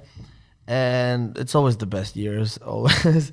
But I had you know how you have like those like friends, fuck buddies type friends, who are, with my experiences, they were more friends than just fuck buddies, right? So we would actually chill out, hang out, not just, this Thursday you want to bang? Okay, come, doom. So it was more also friendly. And at those moments, I had experiences where I knew that the other side was also having dates and shit. And I would actually, like, I would not go dig, like how was David's dick type thing, but like I would, but I would, if she would bring it up, I would totally be cool with it. We would discuss it. I would also be like, okay, did he play? Because I love playing. I really love playing. Really, this is better. Like sex, I think is just icing on the cake. That first kiss or something. That's just icing on the cake, man. The cake is the playing for me. I love it. Foreplay. You mean? And like this all playing, like talking, teasing, Okay. I'm all about that. So like, I would communicate with her like, oh, how was it? Okay, cool. What do you think about it? Blah, blah. But then I had moments where like this friendship became really a not super close friendship. Not that I was thinking about relationships. That somebody got more feelings for the other person. You started feeling a little bit of things. And then I just know, but you know when I noticed that? Because at one point I noticed myself, there was like a trigger, like, oh, carrying that. How David again, like David again, Yeah. Yeah. And it's then human. Yeah. And then when I felt that again, then I was like, oh shit, is there emotions? okay, let me just step out, back. you know. And but I never had like I want an open relationship. Although I my previous relationship, actually I was really feeling it, and I had a lot of conversations around that topic and with my friends also, and I actually wanted it, but I never found a way to communicate it, and then soon after that it ended.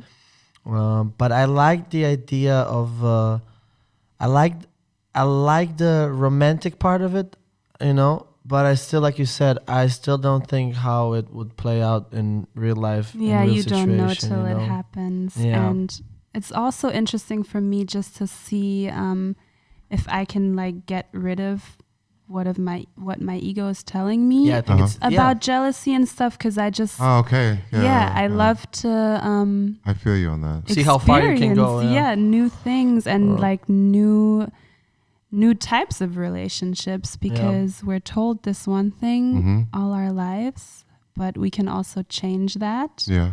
And I think it makes you stronger when you're so in tune with yourself that you don't get jealous of someone going out with someone else, because you know, okay, just because they're interested in someone else doesn't mean they love me less or something like that, you know.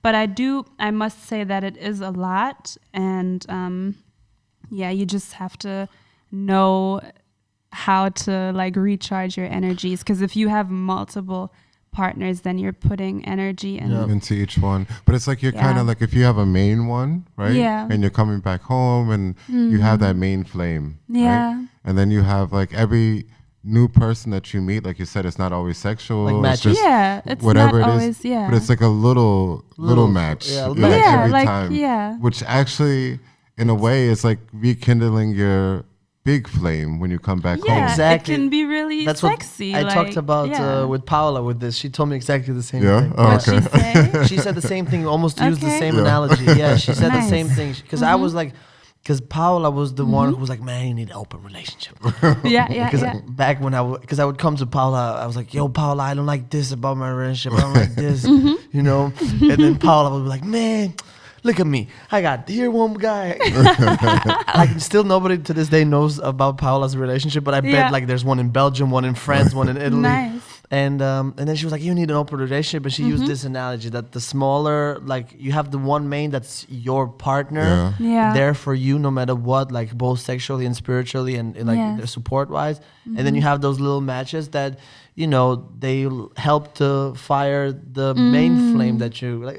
Perfect analogy. And like you said, this can be sexy, and then you can go with the big flame, take all the little matches, and then play. Yeah, you can really play and make some lots of fire. So you mean have hot, like the main one and David and everybody there? Yeah. Oh. Like I find it very cool. like I find it very, it turns me on. Like for example, we had a good friend of mine, not gonna name her, but she was our neighbor when I was living in Berlin. I love her to death, really good friend of mine. She was super sexual person. She would bang everything. You know what I mean? Yeah. But we were always joking with her. Actually, she would not actually bang everything, you know? Yeah. But she put out the energy. But like she really was sexual, you know, flirtatious and everything. And we would go to a club, and then she would try and get another girl or something or another person, and then try to, you know, like look at me like, hey, Bruno, let's get this one and take it home. And at first I was like, you crazy. But then like hour in, I was like, okay. I live in Liebigstraße 7, you know, and I really find it interesting and lots of fun. So, like you said, you can have a lot of fun actually. So I like this. But that would be for your situation. Wait. For my situation. No, because that is the point. That's what I thought. I thought you were talking opposite, and I'm like, okay, I didn't perceive you like that. But what you're actually saying is that if only if it's in your favor, would it be good? But if she was to bring like 2-3 guys home and say, let's party all together, then you would be like, I don't want to play tonight. Yeah. That's not fair. Well, nobody said it's fair. I just said from my perspective, But I agree with, that's the problem that that is like, because if you're going to be that person and you say like, I want to play, and then sooner or later, your partner She wants to play. She wants to play, and then you gotta be able to play. accept that. Then it's a different situation. That's why I said I'm still not there with it, but I like the But idea. you're half there on your side. Yeah. Oh, I'm fully on my side there. No, but like I like Yeah. the idea. I like the idea of it, and like this whole idea. Like what the most interesting part of this whole thing is like you said, killing ego, and like removing what you got taught. Because I'm all about like fuck what everybody says. Look at our ancestors. They did that. You know, like I'm all about that. So I'm always against basically whatever my parents teach me. Most of it I'm against, you know. Yeah. So this idea, this romantic idea of it, and killing your ego, this is what makes me interesting in open and seeing how far I can go. Definitely. So this I love, but I'm still not there yet because I couldn't accept 5 dicks flying around my face, you know. You know. I don't want to play no more.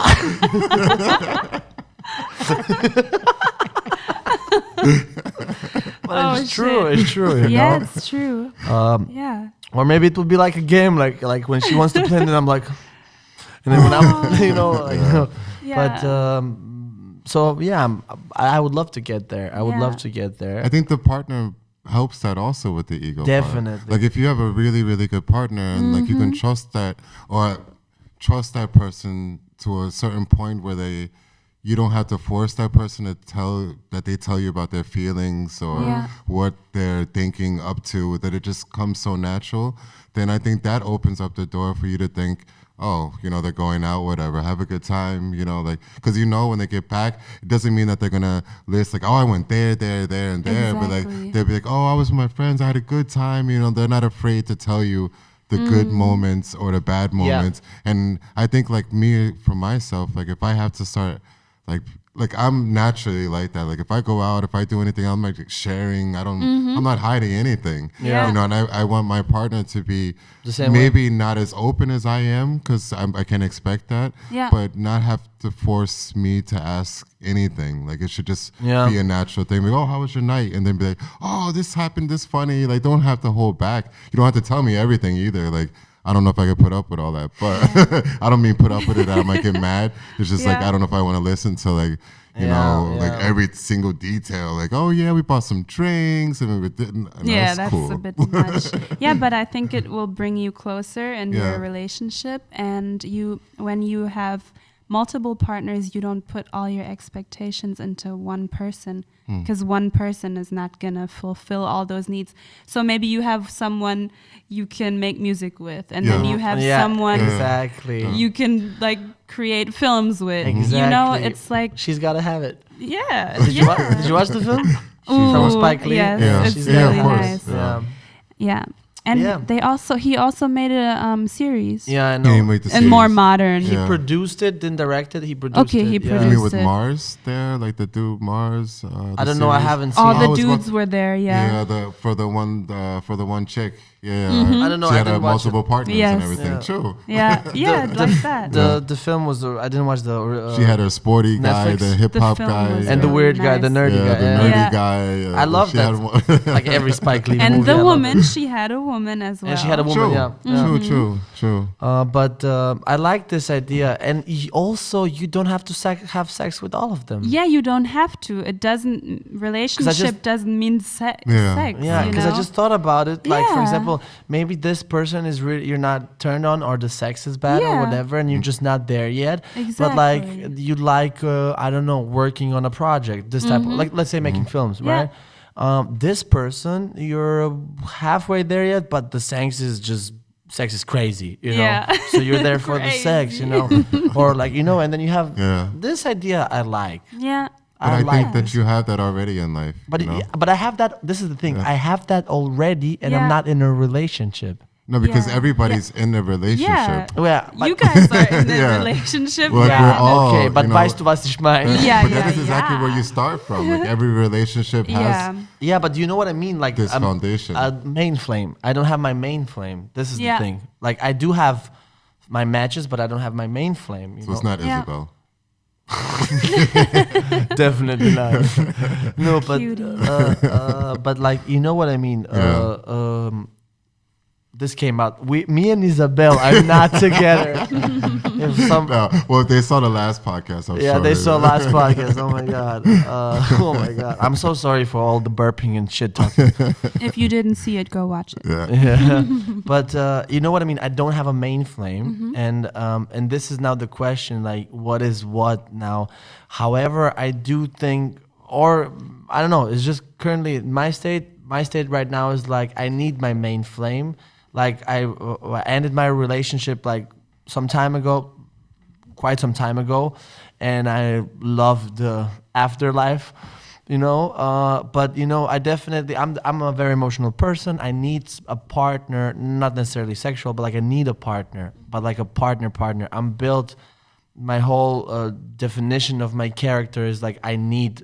I'm a Libra, and like I need people. I need acceptance. I need support, and I need community. Not community like a big ass, but I need So people don't you around have me. partners then in your life already? No, I do.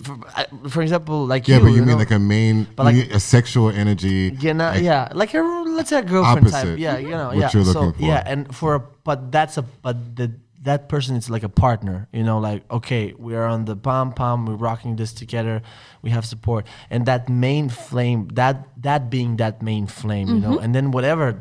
You know, with you music, with you podcast, with you this, with you that, whatever, you know. But like that main flame, and right now I'm feeling, not necessarily longing because it sounds a little bit dramatic, but like Yeah, I you feel the need like for it. you're ready for it. Yeah, Because of winter blues season, or I guess because I don't know. Cuffing season. No. I'm just saying. No, I'm but just asking. Like, is it something that you felt deeper, or is it because I felt it's getting deeper. darker? No. I felt deeper. Darker is definitely a part, but no. It's way deeper. Like I'm really aware of when it comes down to this. I'm quite aware of it. Okay. I might get lost. Like I might be like, yo, bro, I'm in love. Like they know, my friends know. They're like, I'm like, yo, oh my god, this girl, and then they're like, oh, it's Bruno again. What week is it? Today's Monday. Tomorrow should be another. but it's I'm very impulsive, you know. Like with me, I get really turned on really fast. But also the problem is I go cold. So you really like the new fast. love? You know, I feel that. No. Yeah. This is a big problem of mine. But however, also people sometimes perceive it as like I might, for example, hit Kevin up like, yo, Sydney, oh, bomb. And then it might be like, oh, he's in love. But I was like, I'm just blown away by your energy or whatever. Yeah. And I think you're like very interesting and charismatic and this. And I would, but like not like, oh, I'm in love now. You know what I mean? Yeah, I feel And that. however, like I said, this main flame, like I love this idea of this main flame and matches around it. But like I'm, I'm still like in a field where I'm like, You just want your main flame to switch out every month. That's a nice one. That's a good one. That's a good one. That's what it sounds like. Like you want a main flame, but you So you it don't will know. stay fresh. Yeah. But how it is for you? Like, how are you handling it? It seems like you're handling it easy. Yeah, I mean, Well, it sounds like hesitant. Like when I Yeah. hear you talk about I it, don't it's know. like I don't know. Like- you sound confident in one aspect, and then off the other side, like you're thinking about it a lot. So. yeah. I mean, my partner and I decided that I don't want a main relationship at the Yeah. moment. Oh, okay. Yeah, but we are living together Mm-hmm. still, and it's all cool. Like I love living with him. Mm-hmm. I have my own room. He has his own space and stuff. Yeah. But it's kind of like hard to know, like, okay, is it now still something or not? You know what I mean? Yeah, yeah. Because Yeah, because you're in limbo. Yeah. Yeah. Yeah. Exactly. yeah, so I mean, I've clarified that. The Like, boundaries. I was like, hey, for me, it's still not like a relationship. Yeah. Again, like a romantic relationship. He's like, yeah, I know. Yeah, I don't know. What made you? Did you decide that after you guys were in a relationship or before? Well, I don't get that question. What? After, like, So We were together? So did you decide for yourself that you want an open relationship before you guys were together or after? before. So you- So, so when right you- at the beginning. So you told him like at the beginning, like, yo, I want an open relationship, yeah, right? yeah. And what made you stick with this person to this day? How long are you guys in a relationship? I think like almost 2 years. Okay, and what made you stick there for 2 years? Yeah, it's also like a feeling of home and like support as well. It's like a really deep friendship. But that's the relationship. Yeah, it's like a really deep Yeah. friendship, but there's still some things that for me are In the air. yeah, I think right now I feel I want to work on myself more. So that's why I don't feel I want to be so committed in this way. But I'm still open, like, obviously, if it was something where I felt 100% yes, then I would. But I don't feel this, you know? Yeah, interesting. Yeah. Yeah, it's, I don't know. It's just, it's interesting, the whole thing. Yeah, So, it's very interesting. Yeah. Sometimes stressful, if you ask me. Yeah, I try It's not very to let it get stressful, to isn't it? me. I mean, it sounds like it would, I don't know. It's just, I guess you said it really good at the end. You're working on yourself right now. Yeah. So your focus is I guess it wouldn't be fair for your partner and that moment of your life if you're not putting all your energy into that one person. Yeah. And I guess, you know, you're already in a deep relationship anyway. So if it was going to switch or go back to that, it can easily go. It's just right now you're not focused on that part of your life. And I mean, if you live together and everything, you never know what may happen in the future. But it's always important how you feel in yourself. You have to be happy. Definitely. In order to make somebody else happy. Definitely, So even to be in a relationship with that person and know I can't give him my all and I know he wants a lot more. I don't know if that's not fair to that person. So That's true, yeah. Yeah, and I'm always like out doing different projects and stuff. So, and I also feel that I want to have my own apartment because I've always lived like in VGs and stuff. VGs, but now I have a strong feeling that I want to experience like my own space. Oh, it's beautiful. You know, so yeah, I'm excited. Yeah. We'll see what happens. Cool. Interesting. That's very interesting. And how does Vino Kilo?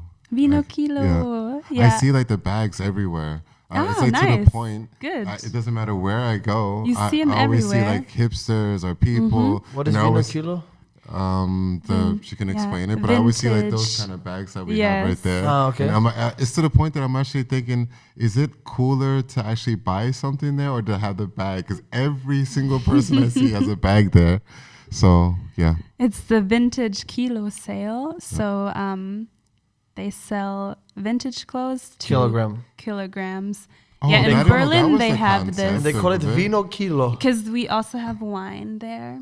Ah, makes sense. Vino. Where is it? Well, it's a pop-up event. How much is a kilo? It varies from country to country. But the clothes look really dope. Like when you look at like how it's set up and it's really they nice. go. They have events here in Frankfurt. Tomorrow they're in Mainz. Today as well. And we have a website, vinokilo.com. Let's go to Vino Kilo in Mainz. I thought you knew about it because it's like it would be your thing. You should go. The clothes are really Vintage dope. clothes, cool, like flannel shirts. Yeah, well, everything. you know, they just lock us down. I don't know about the money, you know. Well, I mean, stores are on lockdown, so those to be able to. No, but operate. like spending money. Oh, okay. You know. Yeah. Right now, it's not so smart. Yeah, I mean, if you ever feel inspired, you can online. We don't have kilo prices. Okay. But you run this or what? Just at the events. No.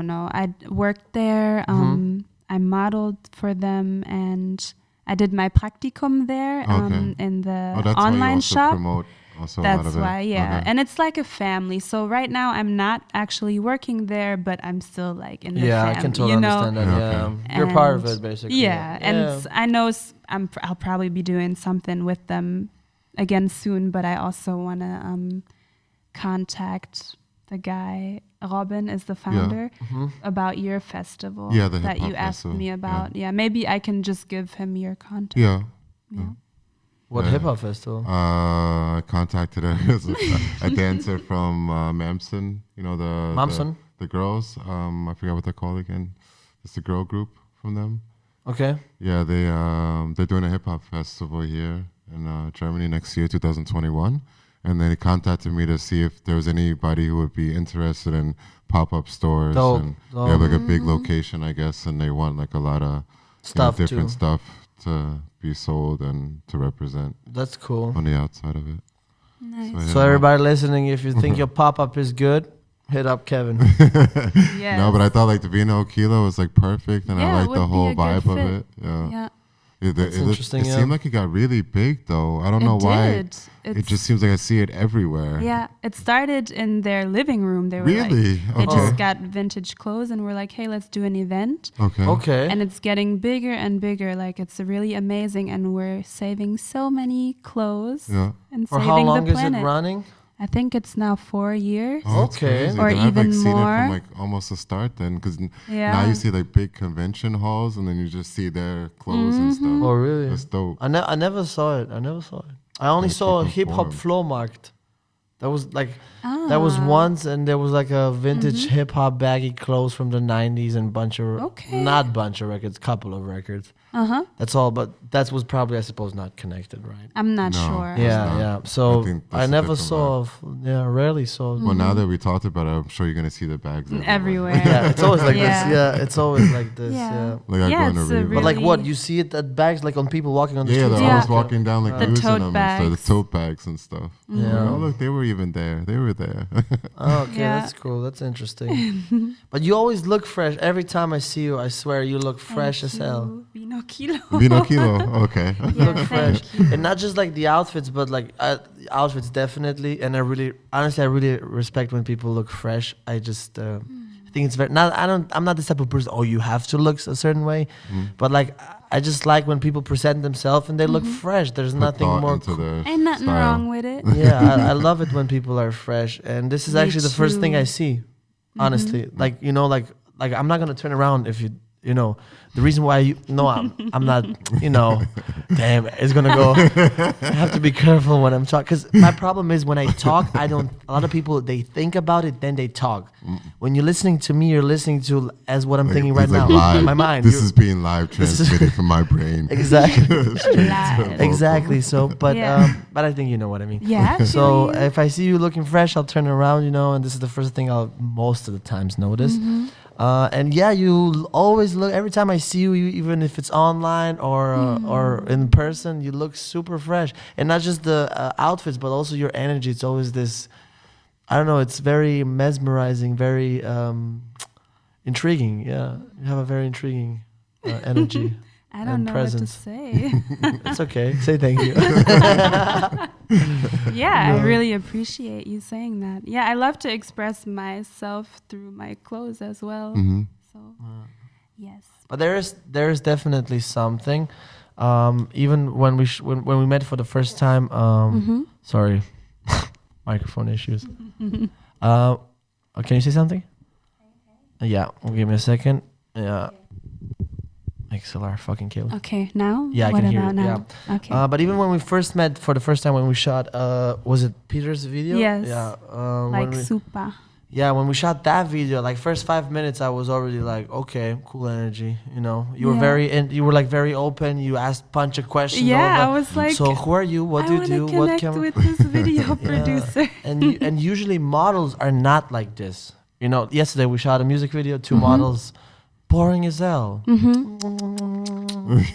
Oh, yeah. They were so. And then you came, like we shot this music video and you were like, yeah, so what's up? So what do you do? Okay. What is that? How do you do that? Well, I make also music. Like you were like palm with energy. Extrovert. Yeah, it was really interesting. Yeah, I like your energy a lot. Yes, I can only say the same. Both of you. Oh, thank you. Thank you. Were you overwhelmed? By her for the first time? No, I mean like because of all the questions and then thinking like, oh, that's not normal. But people are people. No, everybody I has a was- different I love, honestly, character. there's nothing- model or no model. That's what I mean. Like Yeah, I really I love when people ask questions. I really love it, especially if it's my field. Bro, there's nothing better. Like when people ask me something and that I can really give something to them, that it's not just bullshit, not just questions like what's up or something. Yeah.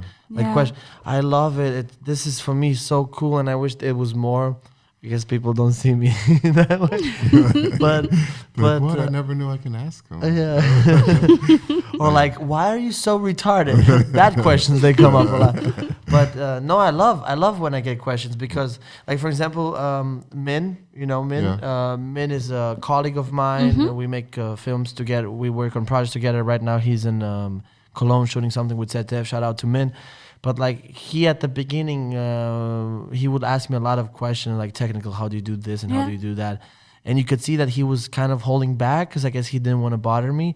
But I was like, no, dude, ask me as much as you want. Like sometimes I would call him if he needs something because I just love if I can give you something, especially if it's value and if it's, I just love it. And I love to talk about what I do. Definitely. You know, everybody I think loves that. Yeah. But then on top of that, if I can give you something with it, that's like, it's dope, you know? So I'd never get overwhelmed. I just get annoyed when people are like, weird and they don't communicate and they're afraid to ask questions. This is what annoys me. But if you hit me with 2 hours of questions, I and if it's like proper questions, and if it's also like you really want to see something, you know, if you really want to learn, I'm down with it. You know, I mean, the way I learned, whoa, your eye was.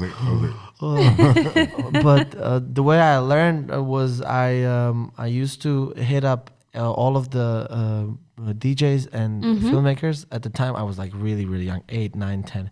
I would hit them up, or I would go to them at the party and I would ask them, hey, so how do you do that, you know? And they will usually, oh man, go to a library, read a book, find it online, like don't. But I'm like, no, tell me now, until they would flip out, you know. And this is too much. Of course, this is also disrespectful, and you know, like people have their own time, but like I don't care. Like I wanted that, and I wanted to learn, and I don't even care if I'm gonna use all of my privileges as a kid, as a white person, whatever. Every no, but like every privilege I have, I will use it to get there, as long as I'm not walking over that body, you know, over body, you know. And so for me that is normal, but I can understand people, you know. I cannot call Kevin 3 a.m. and ask him how do you do this cut, you know. that's disrespectful, you know. YouTube real quick. yeah, you know, but like that's disrespectful. It is. But I used to do that like 15 years ago. You know what I mean? Creative people are introverts most of the time anyway, or like kind of in their own world. So like you being so extroverted and like so hyper, and like going up to them and like trying to pressure to them in that situation, and they're thinking like, normally I might talk to this person if we were like in a one-on-one setting, but like this kid is like and they're already thinking like, I already have a social problem. That's why I make music. That's why I paint. My thing with introverted people is, while you're staying introverted and fixing your issues, I'll already get 3 of those done.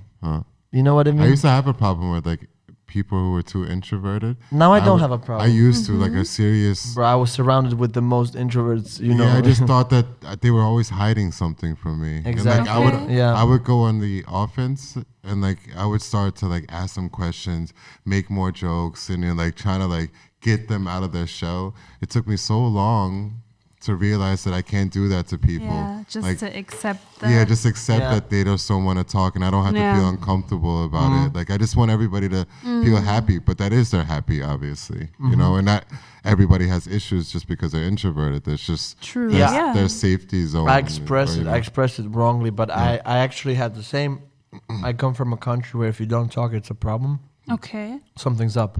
Okay. You know, like if we're in the room, you're quiet. What the fuck? Why are you quiet? Talk, you know. This is really like at the dinner table. If nobody's talking, it's like, what happened? Oh, nothing. Shh. Don't lie, you know. No, but really, I come from this, and then I came to Germany, and he knows really close friends of mine. We would not, you know. You invite me, I invite you to my place, and then I don't talk. For me, that was like, what is this? Torture. Yeah. Like, did you invite me to torture me right shock. now? It was very cultural shock, and I thought that the same. Oh, they're you mean either like the hiding. Okay. I thought either they were hiding something or I did something wrong, right? And I had terrible issues with it. Like now now I understand it, and I know it's just their true calm, their true state, you know. Yeah. And I like it, but I think you even noticed. Like I would ask you during one day when we lived together, I would ask you like 25 times, "Are you good, bro?" Yeah. No, but this is just my kind of like. Yeah. I know you good. And I was probably just being in my introvert stage. Yeah, you would be in your introvert state, and I'll be like, "You good, bro?" And then you're like, "Yeah, all good, all good." I was like, "Okay," but then I ask you again because like it's in me. But now, even as I'm getting older, and as a lot of things are happening, now I'm slowly feeling this introvert part with me when I'm in certain moments or times. You know, for example, my birthday, I really try to be out there. Yeah. But like I really felt when we were here for my birthday, it was like 10 people or something. 50. Yeah, I was feeling super introverted. Like I would put out this Bruno, ha ha ha. But inside of me, like I felt this like no stress situation. Yeah, I was really stressed. I didn't actually like people around me. I wanted to, and every now and then I have those moments, or like you said, if we hang out for a couple of days, now I actually need to also reset. Maybe I don't need a 5-day reset, but like I need at least day or two. Definitely. You know, but before I could just pop every day, crazy. 20 people, cool. 10, cool, whatever. But now I also need a reset, and slowly I'm starting to feel so. I expressed myself wrong when I said, no, while introverts have their issues. No, but like, you know, I understand, you know, a lot of they say that artists are usually introverted, but like if I'm hitting you with the like my goal, like if I want to learn something or if I want to get to something, and if I don't hurt you, I don't care. You can be introverted or not. If you decide to be introverted and that's your true state, and that you just cannot go with it, you know, and you cannot go with me, that's okay. But like I don't care. Like I'm sorry. Then the train is over. I'm there already. You know, if you want to catch up, if not, you know what I mean. Like I'm a very emotional person, but when it gets to the things that I really, really want, I lose this sensitivity, you know, because like it's not about you. It's not. I mean, it's about me because I want that, but like it's not even about. I want to just go there. Yeah. You want to go with me or not? Yes or no? Bye bye. Yeah, done. That's a good. And it's not like I cross you over or I did something. You know, I didn't do anything harmful. I was just like, do you want to go there or not? No. Okay. Bye. Dankeschön. Ciao. But sometimes it comes off as he's too pushy, and I can understand that right now. But like when other people hit me up now, if somebody hit me up in 3 a.m, I would also be like, yo, what the fuck? But like I'm happy because I understand it, because I was calling people 3 a.m, or hey, teach me this. Yeah. No, I don't care if you're introvert. Teach me. What's wrong? You good? Okay, teach me. And when people hit me up with this, like back to your question, I love it. I don't get overwhelmed. I really, really love it, and I wish a lot more would come like that. You know what overwhelms me? Going to anywhere. Anywhere, yeah. What you mean? I swear, like I was trying to think the whole time, like, how can I like say it so basic? But I get very anxious going to any meeting, or like if we talking and I'm like, yo, let's go meet up for a coffee. Yeah. I get I get really anxious about it to the point where I'm actually a little bit annoyed that I even have to go. Why? Because I'm so much in the moment that I hate making a plan to actually go do something. So the whole time, even coming here, like when I had said to you on the phone, I'm like, yo, I was working, I was doing this, but I even like reiterated, I'm motivated to do the podcast. It's just that I know, like I've come in like to the realization also this year that like I don't really get mad at the fact that going everywhere. It's just really me being so anxious about it and like building it up and like, oh, it's gonna be like this and like that. Yeah. But once I get there, and then I enjoy the moment. But from the house to here, I'm already like, what's gonna happen? How long is it gonna be? And I'm already like thinking, I'm like, just wait for the moment. And then once I get to the moment, then I'm good. And that's always that's why sometimes when people like meet me and we're like, yo, Kev, you're so chill right now. Like, is something wrong? Because I was freaking out. And I'm like, no, I'm not. I'm just taking in. I'm letting it happen first. Yeah. And other people, they do it opposite. A lot of people, most people actually, because I like to analyze.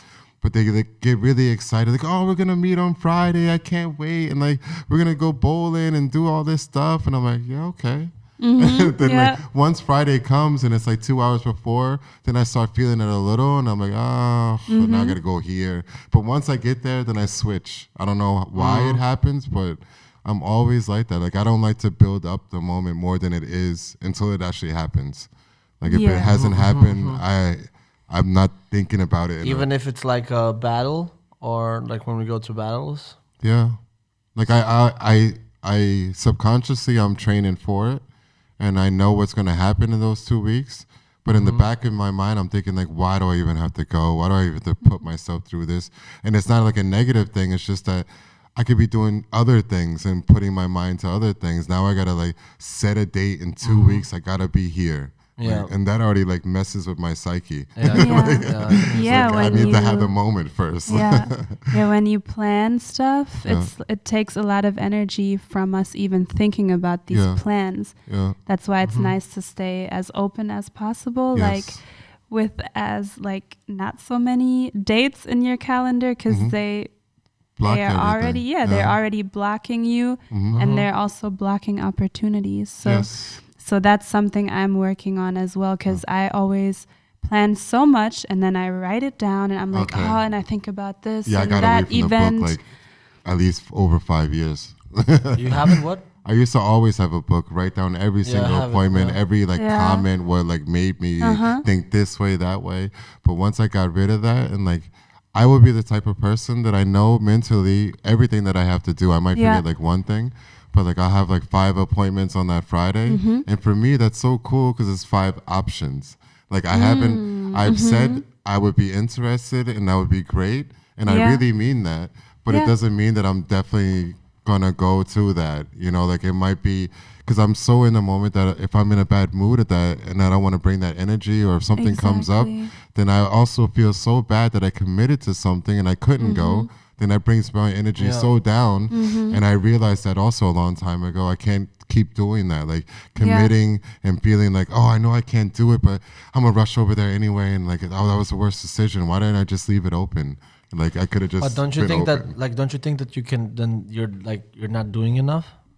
What do you mean? If I have 5 options on a Saturday, and then I end up not. Yeah, but that's a 5 options on a Saturday. Meaning, okay, will I just smoke a joint and chill and drink coffee with Bruno? Will I go ride a bike with? That might be like a bunch. And I mean, like, if it's a one-on-one, if it's a one-on-one thing, and you say, "Yo, Kev, can we meet?" Then of course I would say yes. You know, like. But if it's like a group thing, like most of the time it is a group thing. Then I'll be like. Oh, yeah, I'm interested. And I know in the back of my head, everybody's like, oh, Kev, you're going to come? You're going to come? And I'm like, yeah, I might come. Yeah, you know, I know what you mean. And there's like different options out there. And that's like different. Of course, if I have like a appointment with somebody, then I'm going to keep it. I still might have my anxiety, but like, because I'm really not trying to over exaggerate something that hasn't happened yet. And that's all that it comes down to. I just, I want to like really let the moment be and not have to cloud with all the thoughts that I had about what it should have been, or like we could have talked for the first time, or we could have talked and I could have had all these 1,000 thoughts before. And then that also messes up, you know, meeting somebody or like having that relationship, because you already put your ideas into your head instead of like just feeding off the person and feeding off of each other, and then like seeing how that moment's going to be. It could be that I'm really hyper and you're really down on that day, and I just had to assess the moment and see how it's going to happen and stuff, instead of, you know, putting that out there to the world. Interesting. But I understand that. I can understand that. However, like I'm too. I love being spontaneous and open. Same. However, it's not sustainable, especially if you really want to do big things. I don't think it's sustainable. Yeah. I don't think it's sustainable. Yeah, in your career, I don't know. Like in general, but also in a music career or like any career. Yeah. I like you if you have wanna, to plan certain. One thing is like, but that's career, and that's. I'm talking. That's why I asked. Is it more like private? I'm talking about my life is not my job. Yeah. My life outweighs, and I talk. You know, when it comes to that. That's why I ask. Is it more private or is it, just mean private as a person. Private as a person, I totally agree. I'm also like, I also have sometimes. But now that you said it, I just realized that I also have this stress. But I kind of just put it under the rug and I just go out or like go to that. I also sometimes make a stress when I organize, because lately I've been organizing a lot of not organized, but I'm like, yo, come here, let's can do you this. do this? Can you do that? Yeah. So, and then I just realized, man, like for example, we did this party here on the Monday, the opening thing. Yeah, the opening. And then I one. realized, man, I partied maybe 30 minutes out of it. Because I was like organizing it and making sure that everybody comes and this and that, And then I was like, why did I put myself through this? I already have just like butter. I don't have to do another, But so from that part, I definitely understand and I actually agree with it. So you just need a little flame that just sets your parties up. Exactly. Yeah, definitely. A party planning flame. But like career, I definitely don't think like you can do it like especially spontaneous. No, you need to like. You have to have a plan. Yeah, almost a robot like plan. But tell me about this. I brought you guys some gifts. That's a gift. Thank you. Yeah, this is Palo Santo. We know what it is. You know what it is? Of course, I have it at the house. Okay, it's a sacred wood from Latin America. And it's like you set it on fire with the intention of getting rid of energies that you don't want around you. Yeah. So, yeah. It smells interesting. It's really good. Yeah, you can cleanse your own energy with it as well. I literally use it like every week or two, or usually when somebody comes at the home. I wanted to experience with sage. Mm-hmm. Ex-friend of mine, she really knows how to clean sage with stuff, but I'm scared of doing it because I've heard a lot of stories and I've read a lot of stories, and this is really dangerous. Okay. You know sage? Yeah, I know, but I don't know any stories. So basically what people do with sage, do we have a smoke alarm? It's okay. What basically people do with sage is basically they yes. What people do is they cleanse their house with sage, right? Yeah. And nice. And trying to get rid of the energy. And sage is very, very strong, and it's very important that you do it correctly. Otherwise, it's dangerous, right? Okay. And one main part being with sage is like, first of all, you have to be totally cool.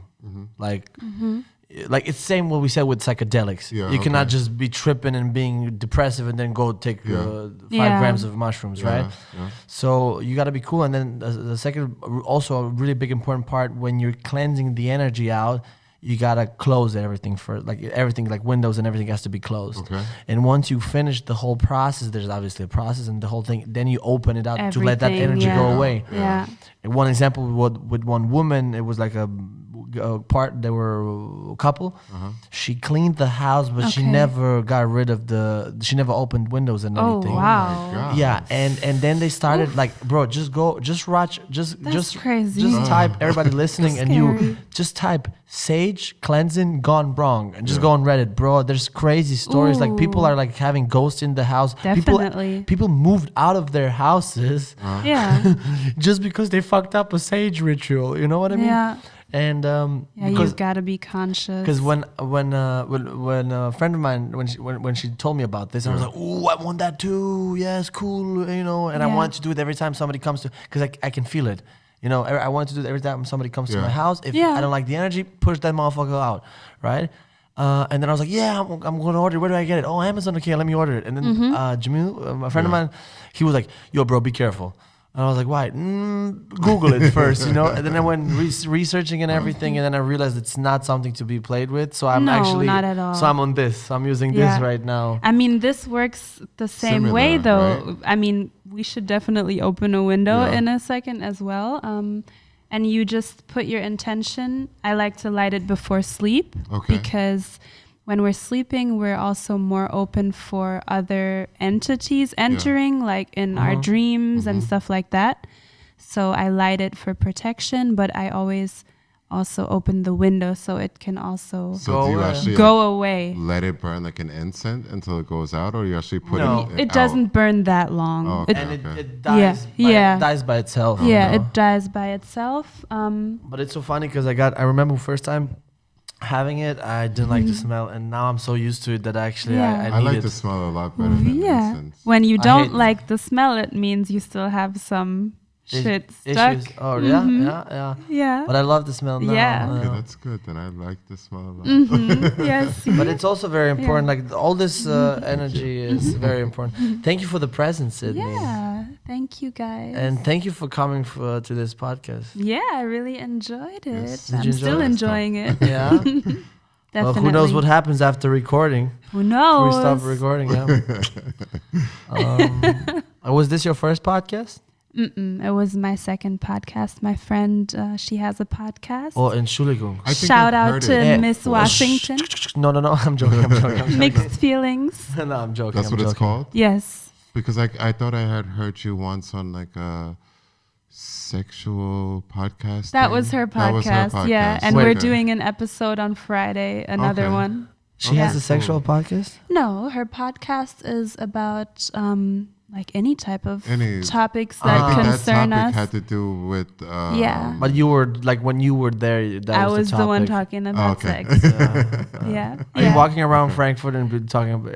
Are you the I one love who's like, talking about you know, it. Sydney's that girl who walks around and talks about sex all the time? Yeah, I love it. That's cool. It's important. Yeah, definitely. Yes. And what do you think Friday's going to be about then? It's going to be about sex. Okay. Is it live? No, it's not live. It's her podcast is on Spotify. Okay. So we can check it out. Yeah, you can check What's it out the name already. again? Mixed Feelings. Mixed feelings. I I like forgot. I the think name. I saw it on like a website. Did she used to have a website as well? Like it went to like it got like linked to a website, and there's where I saw it. Could be Yeah. actually. I didn't see it on Spotify, but I definitely had heard it though. Yeah, and her Instagram is Miss Washington. Miss Washington. Shout out to Miss Washington and the Mixed Feelings, I guess. Yes, you could have her on your podcast, or you guys go to her. Yo, we should make some deal with her. Like It would be nice. We come to your podcast, you come to our podcast. Yeah, definitely. Yeah, we're actually thinking about we're still freestyling with the guests and stuff, you know. But whatever. Nice. Yeah, I'm actually planning a podcast with Katarina. Yeah. Okay. Yeah, so we'll be recording soon, starting soon. What is that going to be about? Meditation? It's gonna be called Holistic Healing Sisters. Okay. Yeah, and it's gonna be like all this magical, Interesting. So rituals spiritual and things. Yeah. Interesting. looking forward to seeing that Yeah. Or hearing that. Yeah. or hearing. Yeah. I actually hear a lot of podcasts more than I actually look at them. I never look at the podcast. I always listen, but I actually like to look at them too. I mean, most podcasts, they don't give you the option. Yeah. It's Well, now it's just getting, I guess, more and audio. more standard. I mean, yeah. I don't. Yeah, that's true. They don't give you much option. But like, for example, I don't watch them. The only one I really Joe. watch a video is Joe. Yeah. But even Joe, I like you said, you put it on that it's happening. Yeah. Like I put Joe on and it's a video, but then I turn around and I'm cooking. Then I look a little bit, then I don't look. But I'm all the time on podcasts, like depending on. I love them too. Yeah, and the reason I love, like a lot of people think, oh, you're just sitting there listening to people talk. No, man, there's so many different podcasts. Like for example, I'm one really great podcast that maybe you guys want to check it out. It's called Philosophize This. Oh, yeah, I know. You know, it's an amazing podcast. Yeah. Got a little bit boring for me now because it's too much philosophies and like it's just too much. Yeah. I don't need it right now, but like it was very interesting when I was listening to it. You can also learn technical, like there's music, film podcasts, you know. There's also podcasts like whatever, you know, like Joe Rogan is basically a big, huge ass whatever, but more towards political, I guess.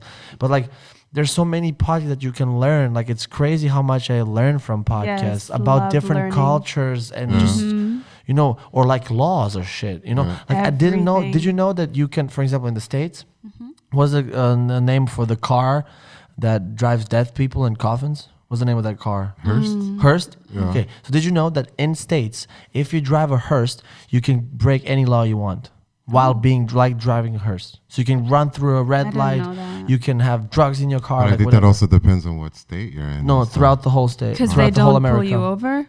No, they do pull you over, but then you some cops. Some cops. I mean, it's like an unwritten law that you don't pull over. It's it's a written law, and some cops know about it. Some cops don't know about it. There was a guy actually made a video about it. He did that. He was like, "Yo, I found out this law. Let's test it." Then he really he went crazy. Then the cops stopped him, put him in handcuffs, and then all he said is like, "Yo, did you know that there's actually a law that you cannot do anything because blah blah blah blah?" And the cop was like, "Bullshit, blah blah." Then he checked it, let him go. And then he thought maybe it's luck, maybe it was a dumb police officer. So he repeated it like 15, 20 times. It's a legit thing. Yeah.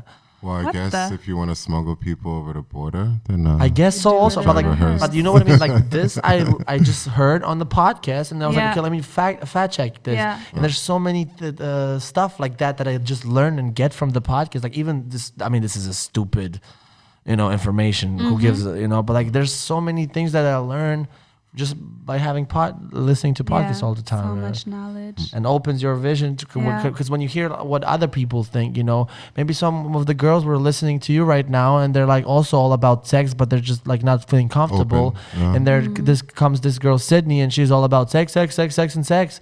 And they're like, okay, maybe I can, maybe I can.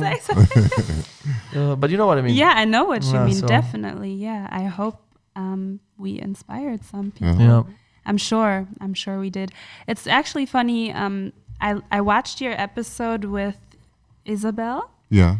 And then I was like, wow. I'm so sorry for I that. would love to be on Bruno's podcast. And no lie, you called me like 10 minutes later. Huh. Bullshit. Yes. Like I manifested it. I was like, what? I would love to be on their podcast. And then I was just like, Like I just thought about it, and then you called me. Huh. Wow. And then you texted, "Do you want to be on the podcast?" I was like, "What?" That is crazy. It is, but it's actually not, because we all have this power to manifest. So that's why we should be careful what we think. Well, I thought it was a good conversation with Isabel because it gave it. a different perspective of how people actually. No, I mean, woman, man, whatever. You got to do what you got to do. No, I'm joking. I loved the episode. I'm joking because it's Isabel, of course. But I also. No, I mean the fact that how it was so open, how open the conversation was. That's what I love about Isabel, and I was really before Isabel moved. So I'm living in Vegas and combinations like this for more than 10 years now, right? So I'm done with it. It sounds maybe funny, but I'm too old to live with somebody else anymore. I've done my part. I know other people annoy me, and I just want, I want the luxury of just being on my own, how I want it.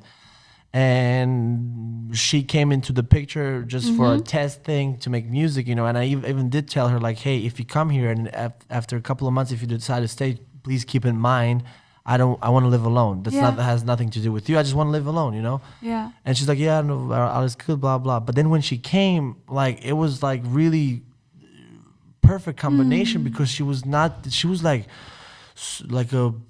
it plays a big part, her being from Croatia and similar culture and everything. But she was so open. We talked on the podcast, we have this bro talk, and she's so cool, not and she's actually a human and is as nasty as I am, this girls have a family. You mean the perception of what girls... this perception that girls are clean and the guys this is bull. Trust me, that's bullshit. But I was blown. That's what I like about her, and she's not afraid of it. That's what's most important about it. She goes out. I took her to my friends and a lot of my friends here, people that I know here, they're so sensitive. I mean, first we live in Germany, so there's that, and then on top of that, the time we live in, everybody's a sensitive little bitch today. Politically correct. Yeah, you cannot. I hate it. And I take her out, and she goes out, says something, whatever. She notices that people are not she doesn't say something offensive, but she notices that people are not sure. And I even sometimes tell her you know what, I had these experiences with these people. Be careful, because they cannot see it the way you do it. So just keep that in mind. But she's I don't give a fuck. That's their problem. And then burps again. Nice. You know what I mean? And this is what I love about her, because she's so free and confident in that part. That she's she even complains to me oh, this Germany changed you, man. Now you also start to being like sensitive and stuff, you know. Well, I guess it rubs off on you. Like if you focus on it and like what you don't like, sometimes it can rub off on you exactly what you don't want to be. That's like. But back to the point. Paradox. Actually, I was just joking, but I think it's I'm happy that Isabel was here, and I love the episode, and I love that people get to know her. I wish a lot of people more would know her if she stays here. Isabel, please stay here. No, I just think it's good to have like people hear and see things that they normally, would not perceive. Like you always perceive like men, they're always the one talking about sex, open relationships, and their sexual energy. Well, okay, maybe men are not always talking about their sexual energy, but I'm not saying it's not always happening, but I think it's like really good to see like the difference in people and not put everybody in a box. Definitely. To expect that. Open mind. She's you're definitely out of the box. Definitely. Since the day I met you, I never saw you in the box. But strive to be different. Guys, by the way, this is officially our longest episode so far. 2 hours and 20 minutes. Oh. We're going in. We're going in. But I think we can shut it down. Shut it down. Okay, bye-bye. But I really enjoyed the conversation. Yes. Thank you so much for coming. Thank you for coming. Thank you so much. Thank you. Are you going to come again? Definitely. Yeah. Choo choo. Is there? You guys can come to our You know what we podcast should do? too. We should do some Tantra, not sex, but like Tantra. Yeah, we could do like a little workshop episode. No. On the podcast. on the podcast. And like how people like take mushrooms or read or something, and then they're like on camera. We can do Tantra on camera. Yeah, we can do some I don't know practices. if I could do mushrooms and look at faces. Yeah, we talked about it. We said we're not going to do mushrooms, but we can do some Tantra thing. Definitely, yeah. You know. Let's do it. So next time. Sydney, thank you practice. so much for coming. It was wonderful talking to you. Kevin, you want to say something? You want to? Yes, thank you for your vibe, and thank you for giving our audience, a different view into what life can be. So that's always good. Sorry, before we end, I'm so sorry. Yeah. Kevin, do you have any comments or like something you want to say to our audience? I have no idea what you're talking about. No, but just give us an outro. An outro? Yeah, give us an outro. I want to say thanks to you guys. Yes, that could be our outro. Thank you for your openness and for inviting me. And I really enjoyed this talk. Thank you. Yeah. Thank you guys for listening. This was Podcast Whatever, episode number 5.